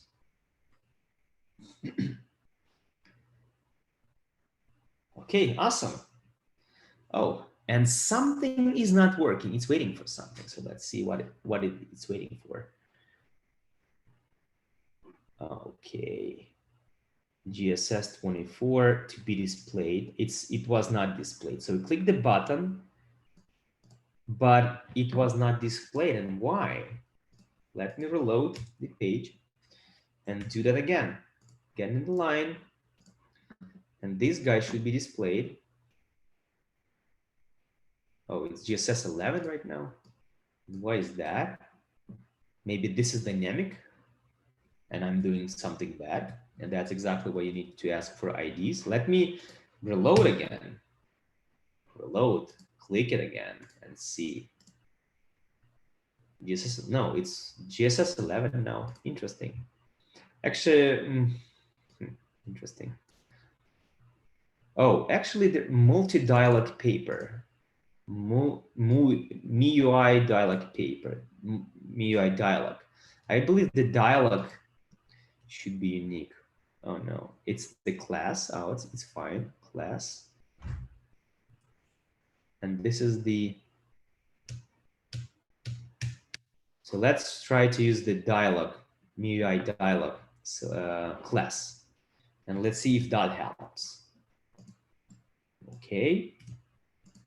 And let's run again.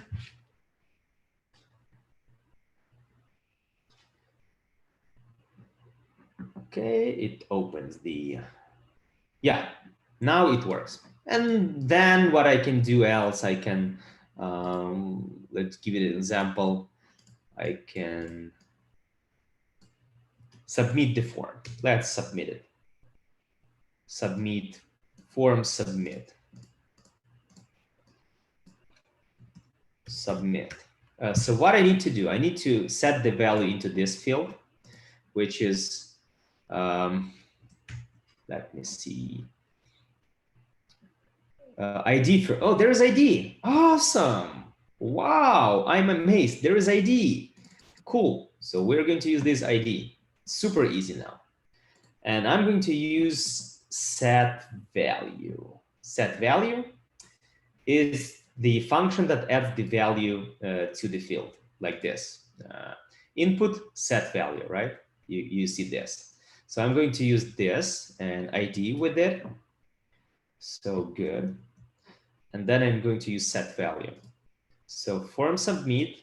At this point, since we expect it to be displayed, it should be displayed. So what I need to do is just to use the ID to find this element, which is, what is the ID? First name. I'm just going to copy and paste first name. And then I use set value, which is this. Set value first. And then I'm going to copy and paste because I'm going to do the same for last name.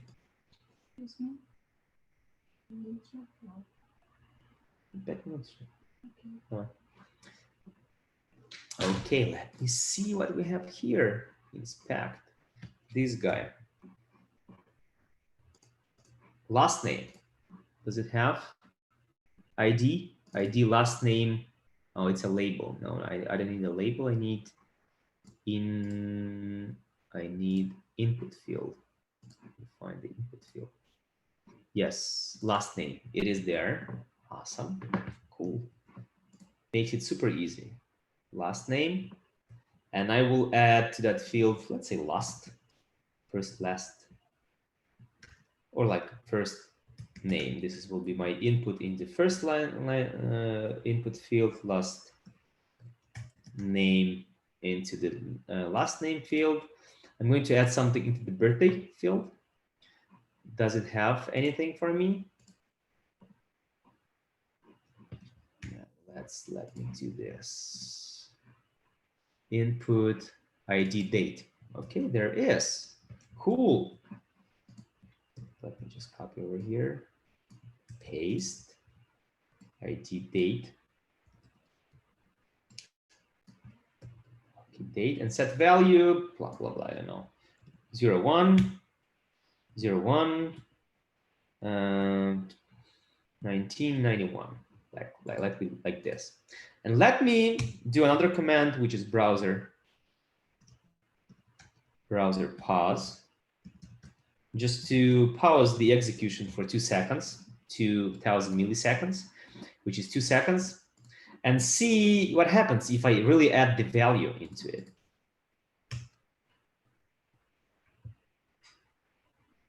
I'm curious. Okay, so let's see. Yeah, actually I entered everything and everything worked. Then I need to click submit button. I won't be checking anything. You can also play with this. You can inspect this and select, click this, and then click submit or whatever. So I'm going just to click submit, the next action. In submit, to submit. Do I have something for it? Yeah, the problem is I cannot use button anymore because it's not a unique selector anymore once these two guys are displayed. But I can use something like this, probably, that it has submit, text submit, and I can use that. That's span that has text submit. So how to do that? Let me search. This is available on CSS selector query. This is available on WebDriver. Partial text available on WebDriver. How to do that? Okay, so here it is. Like this, I can use like this, or I can use that span equal to in the text. Let me give it, over here, like if h1 equals to this, but I'm going to use span equal to the button name. I'm going to copy this guy. And in my case, it will be submit, right? So let me see. So in case if my span, this is span tag, span has a text submit, which is, I'm just going to copy and paste in order not to make mistake, submit, and then click, and then I'm going to do browser pause to see what happens. To just visually check. I'm going to remove it. It's not going to be part of the test. Just for me to see at this point that everything is happening and working fine. Okay.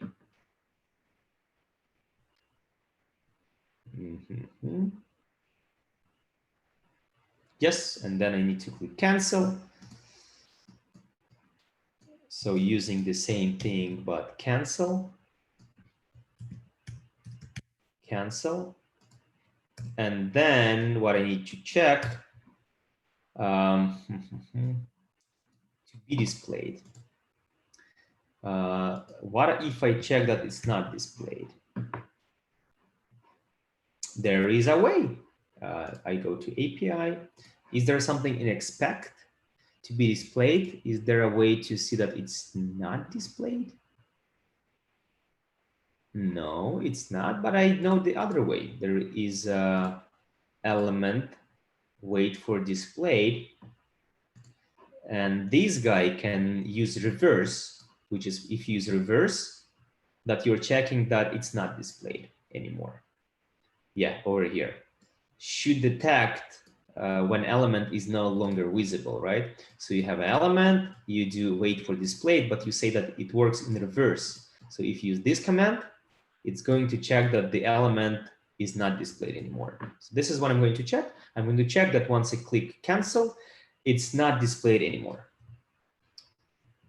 This will be my approach. So I can click cancel, and then I click, instead of element, I need to see that this dialog not displayed. So my test is going to provide the first name, last name, the date, then click submit, then click cancel, and then check that the dialog is not displayed anymore. So we submitted it successful. Okay, let's see. And actually, this is what you're doing pretty much. You're just simulating your manual actions. Whatever you do manually, you do the same like automatically in automation code. Oh, something is happening. Something is not working. Oh, no, everything's working. Oh, oh, interesting. You could see that it failed because I add one more person to the line. So let's try again. Make sure that it's not something 33 people in the line. So once I submit something, as you can see, it fails because every time it changes. I added one more person, right now it's 34, but my expected result was predefined. It was 31 at that time, and I was checking that hard-coded, right? It's not dynamic, it's not changing because my expected result over here in values probably, right? It's hard-coded. I just provided that it should be 31, it should be 31. So we will need to think about something dynamic. Maybe we will need to check that there is a partial text to have text containing. So let me do that. Let's probably replace it a little bit. So I will, instead checking the exact text, I will check that it's containing something. I go to expect, and there is a, to have text containing, I believe. Yeah, text containing. And I will check two parts, before 31 and after 31, to have text containing. And in that case, it should work, but it will be a temporary solution because you will probably need to do something smarter to somehow get this number first and then use it to check that it's exactly showing the right amount of people and so on. So to have text containing, and I will check two parts. Let me copy and paste. One will be there are,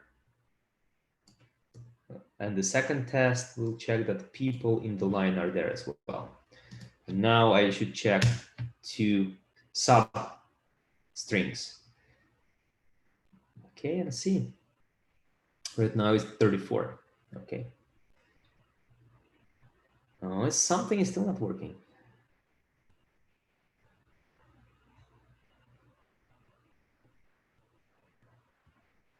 Okay, click it.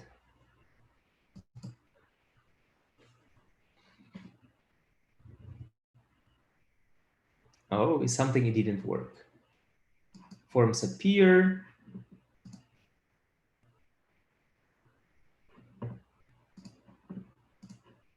Something stopped working. So button click. What didn't work? Because element was not displayed. So dialog didn't appear. Interesting. Why? Everything else worked. Title, table, button. Let's run it again. That was very weird. Why it didn't click the button? It should. Oh, now it worked. Okay, so it's working. Okay, so this is it. It was pretty cool. I believe we don't have anything else. So these links stays with you. There are some even few commands we commonly use, right? WebDriver IO API reference. If you open it in the new link, it will be there. You will open it, and you will have API reference. Everything I just was showing you today is expect, is the browser commands, element commands. Everything is there. You just go and use it.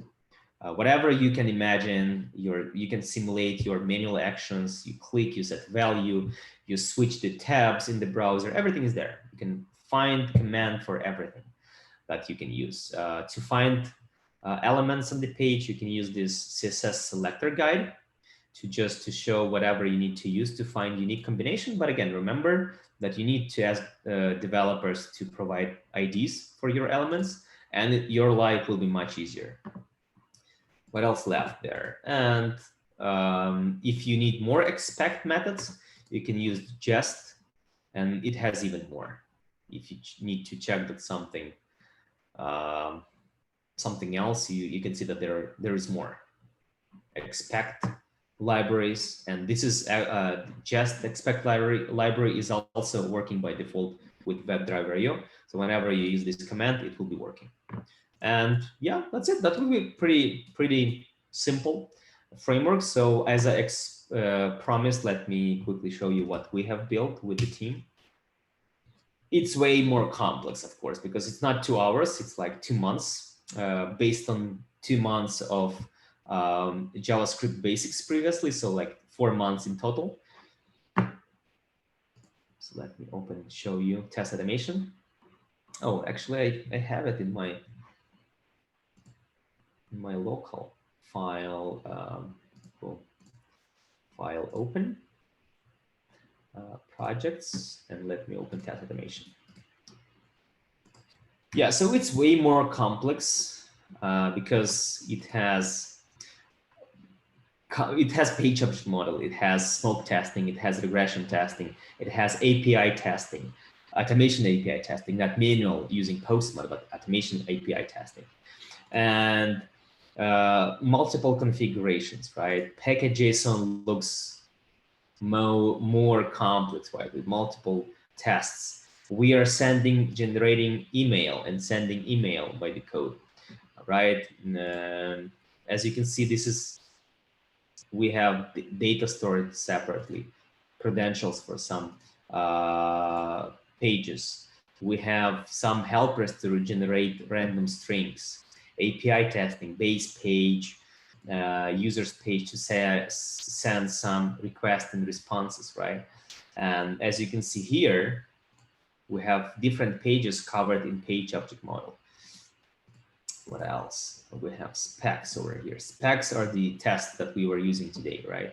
So we have regression test, we have smoke test. This is it. This is the tests to add users, to do cleanup, to remove all the test data from the website, delete users. API testing is here as well. Complex tests as well, as you can see how many lines of code over here. Right? This is everything we built and everything built by students. So this is how it should look like. And actually, this is pretty cool because I can compare with what we have at the company. And this is very huge and big framework that we have built. And they did a great job. And it's not about like me teaching them. I believe that the success is on them because they were doing what I was telling to them. And when I was telling, hey, you have a task in the dashboard, you have to pick it up and complete it. Whenever you have questions, feel free to ask and we will solve it together. And they were doing that. They were not sitting, going to Tahoe, skiing and doing something. They were doing the tasks because you have to spend these 4 months educating yourself, find the job, and then you will relax. Once you have a job, once you relax and you have money, right, you can go and relax. But these 4 months, you have to work. And they were doing that. And that's how they created this complex framework. It is comparable with more big companies. So if you go to a huge company and they have a test automation framework, it will be complex. And this is something that pretty similar. And this is what we do as a main course. And yeah,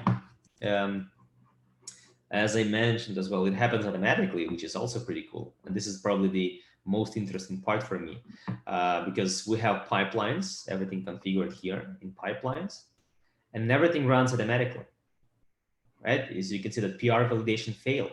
Somebody was doing a PR and it ran automatically and it failed because something was not working, but it all happens automatically. And we configured all those pipelines, right? Everything was failing. Yeah, so right now we will need to check what happened, and only then when it will pass, then the pull request will be approved. Yeah, so this is it. This is what we do. Hope you enjoyed. Any questions?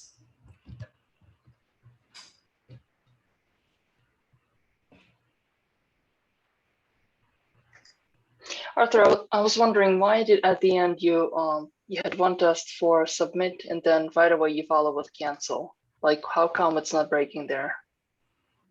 Once you submit, you cannot cancel. After submit, you can cancel.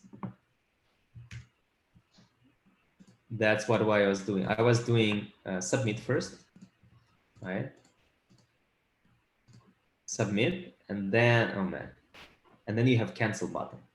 Oh, okay, I didn't see that. Okay, gotcha. I saw the cancel and submit next to each other. Gotcha, thanks. Yeah, you do submit, then you do cancel, and then that's it. This is how it works. This is exactly what I did, right? Okay, so that was what was done. Where is my VS Code? Why did it disappear? Okay, it is here.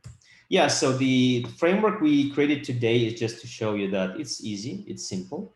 While you work on the automation and you have clear guide what to do, it's super simple, because right now you don't have to create, it's like in Stone Age, you had to create everything from scratch, every function. Right now, everything is there.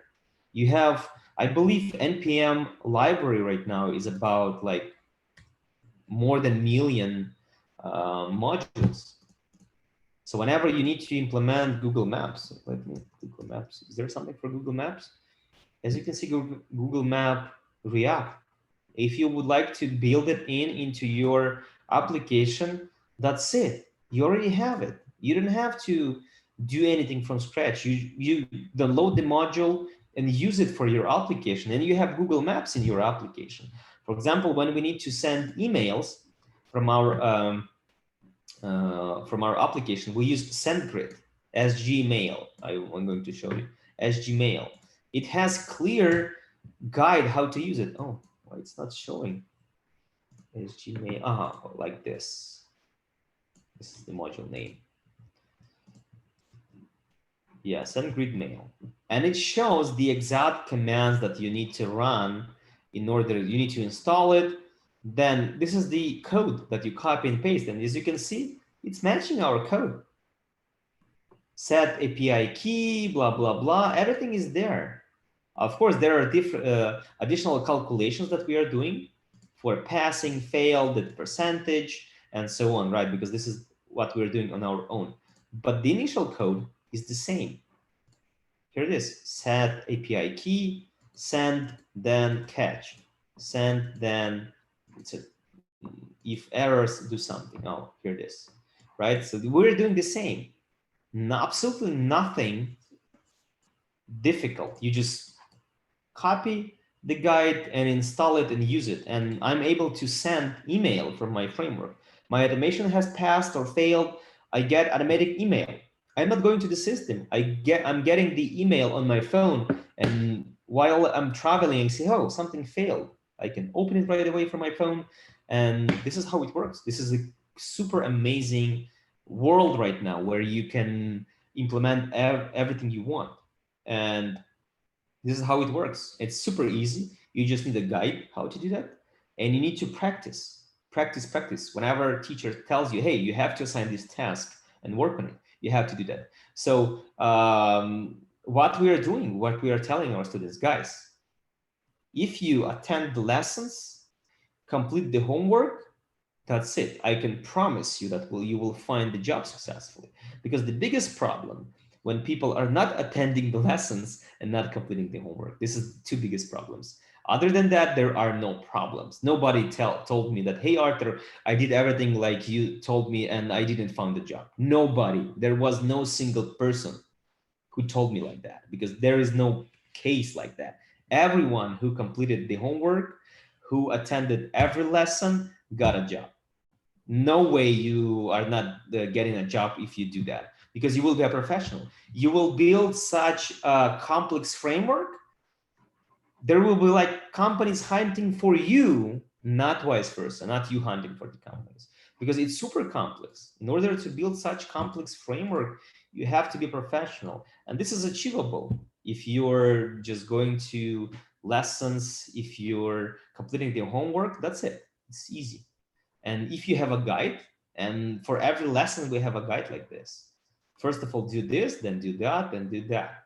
And that's it. Of course, it's like taking for a month probably to build the framework and API and everything else. And about a month, you just do training, just completing, just writing more tests, completing more work, and so on. This is how it works. And it's super simple and easy, nothing complex. Okay. Awesome. So this is almost the end of the course. I believe we have the last lesson on Thursday, right? On Thursday, I believe. I need to check the calendar. Anyways, the notification will be in the chat. The last lesson will be some interview tips, some resume preparation tips to understand in general what the companies are looking for, because some people are thinking that not the company is looking for candidates, but the companies have to give them a job. But in real, as you understand, the companies are looking for some replacing some gaps, or they have some problems, they would like to solve them, fix them, and they're looking for a solution, and you should be that solution, and not just the companies want to give you money, right? So you need to understand some tips and some approaches and resume creation tips, and yeah, this is the topic of the next lesson. Okay, any questions or any feedback? Was something unclear for you? Because I think that's super easy. I have a big experience with automation, and I can tell you that right now automation is super easy because you have these nice tools and you don't have to do anything from scratch. You just take the command and use it. Whenever you need to click something, you click it. Whenever you need to set the value to the field, you just use the command set value. In the past, it was super complex. Though commands were like this big, you had to create everything from scratch. You need to find the element using JavaScript native, then send the complex command to a browser. Oh man, it was super complex. Right now, it's super easy. So in my company, we used to use Protractor framework. Mm-hmm. And I was always getting confused with these files. What's the difference between the files? Like, does the WebDrive IO also have more explanation on, like, I don't know, package.json versus specs versus, let's say, I don't know what README is, but API conf.js, I don't know. It's complex when you come, right? When you come to the project and you have to learn it. For example, even if you join the project, so the framework structure, actually the folder structure, it's up to you. It's up to every project, right? So we defined it. We say, hey, let's have test folder, and then let's have these folders inside, and let's have these folders inside specs. Let's have these folders inside pages, which is one folder in plus files, right? So this is what we defined. WebDriver IO is not defining that. WebDriver IO is what we define today. It's just initial configuration, right? Which is few files. Everything else, relationships between these files, folders, everything else, it's what you create. It's just pure Node.js. You just create these files, connect them together by export and import, but it's not related to WebDriver. It's just pure JavaScript. You just connect the files and build that folder structure. At the end, you just tell your configuration to go to a specific folder to find specs there, which are the files, the scripts and inits. And this is it.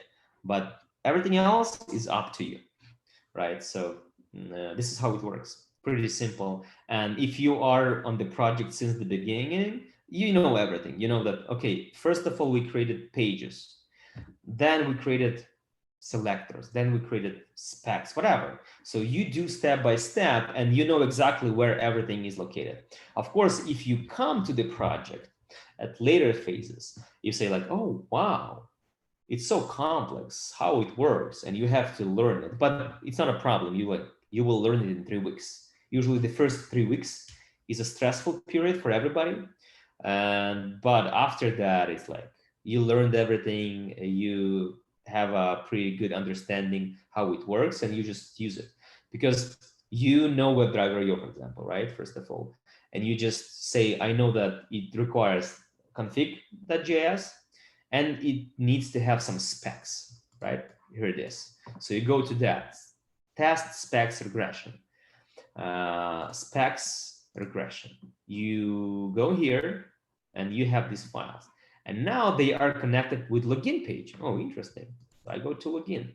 Login as a class, and it extends base. So I go to base, and base have own modules, and base has some selectors. Oh man, and you go somewhere next, and so on. So this is how it works.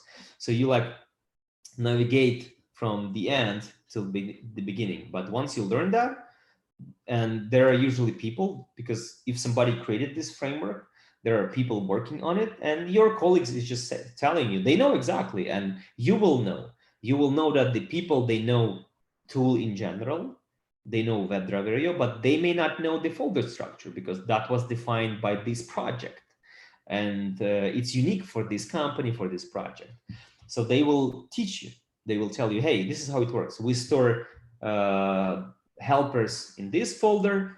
We'll store data in this folder, pages in this folder, API also there, selectors are here, specs are there, and blah, blah, blah, right? And we have these kind of specs. We have API, MIST, we have regression and smoke, and this is what we have, and this is their purpose, and blah, blah, blah. They will explain you everything, because this is not something you can learn. This is something that they defined, and they will need to explain you about. But what you will need to know as a professional, how WebDriver IO works, and the syntaxes for these commands, right? So you need to write these commands. As you can see, there is nothing predefined because everything is stored in page object model, and you have to go to that page. And there are predefined methods that we are prepared, like to check that there is empty forgot, password error, and so on. And those are expected results. Those are selectors and everything. Right now it looks confusing because you just spent 2 hours. Of course, it's uncomparable with like when you spend 4 months learning this, right? Learning JavaScript basics and then WebDriver IO. So of course you will, in 4 months, you will get it for sure. Because this is created by students. Everything you see is not me, is created by students. All these lines of code created like by people like you, which is also proving something, right, for you. But again, let's forget about this. You don't have to think about this. You have to think about today's lesson. And my question is, was everything clear for you after today's lesson? Because this is what you had to accomplish by today. I think copying and pasting and looking for the commands on the website is not something complex. This is my impression. But I know I'm like with many years of experience, so I would like to know your impression. Is that something difficult you cannot do or something that you can do?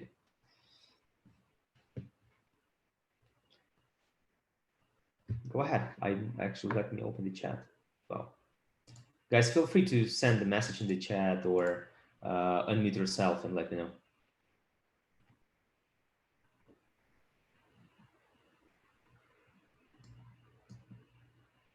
Yeah, maybe something was lagging on my side, guys. I see that some people reported the problems on the internet.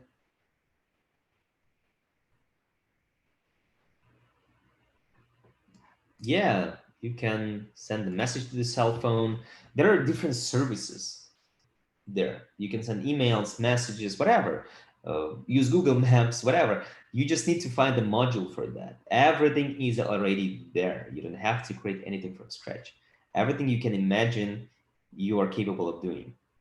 Right now, there is everything you can do because the modules are already created by someone and you just need to reuse them. You don't have to think how to do that from scratch, every piece of code. Usually how it works, you have a module, and WebDriver IO is a module as well. And what they tell you, hey guys, you install our module, which is WebDriver IO, and we have commands. You use them and everything works. Same with Google Maps. They tell you, hey, you install this module, here are the commands, and whenever you use them, your application will do that. Whenever you say navigate something, and your application will display navigation using Google Maps. If I use send email module, they also do the same. Just install it, then use these commands, and it will send email. That's it. This is how it works. They take complex code, wrap it in one box, and provide you simple commands to use those complex commands under the hood. And this is how it works. Complex command under the hood and simple commands outside provided for you to use them. Yarek, you ask, when does it start? It starts on July 19th, but for you, you need to complete all the katas you promised me, all the tasks then you will be able to join. And right now you should have a good motivation, right? Because you see that it's cool, it's pretty cool, it's easy, and you will be able to do doing that in 2 months. For Yarek, it's 2 months because it's he's a current QA course student. So he wants to join automation, but there is a requirement. You cannot just join. As I mentioned, everyone who is successful is those who attended all the classes and completed all the homeworks. Those guys are successfully getting job. And for us, it's also cool because we're getting a 100% job placement rate. So this is cool for us. We know exactly that if you complete the homework, then you will find a job. So there are requirements to join the automation course. You have to complete all the homeworks from the first level courses, right? And Yarek wants to join automation. So yes, what dates we will have lessons? Monday, Wednesdays, Yarek, Monday, Wednesdays. Have to drop off. Thank you so much, Arthur. Definitely learned a lot tonight. Thank you. Thank you for joining. I think you will be capable of doing that, guys. So this is for you. So yeah, hopefully you, some of you were able to follow me and create a framework locally on your computer. Right now, just continue. You can just take another, imagine whatever you would like to test and just cover the test, look for the commands, try to cover those tests by your automation. Just continue writing, continue adding the scribes and nits, whatever you would like to test. Just imagine your test case. You have the test cases. Most of you were completing the homework. You have test cases in your spreadsheets. Just try to cover those test cases by automation. That's it. That would be it for you to learn, to start, to play with it. And of course, if you would like to create something complex and become a professional, welcome to our course. It takes about four months from the beginning, from complete zero to be able to write that complex code that I just showed you in our repo. Okay, so I hope you enjoyed. Any other questions? Because I'm about to drop off. Okay, no questions in the chat. Anything else? Yarek, what days? I'm not sure if I mentioned you Monday and Wednesdays. Yeah, you told me. So I just was going to ask you, what days are we going to have those lessons and how many times? I forgot, but you said it Monday, Wednesday. So yeah, there is, as you know, there is a bonus. So if you take automation course, you can take front end in parallel for free. But usually that doesn't work. People, they cannot take two complex courses because QA plus JavaScript basics, you can do that. It doesn't work like that. But front end plus automation at the same time, like 4 lessons per week, it's complex. It's really complex. No, it's not going to be like that. I'll take automation, I think, if somebody will let me take it. Either automation or front end, yeah.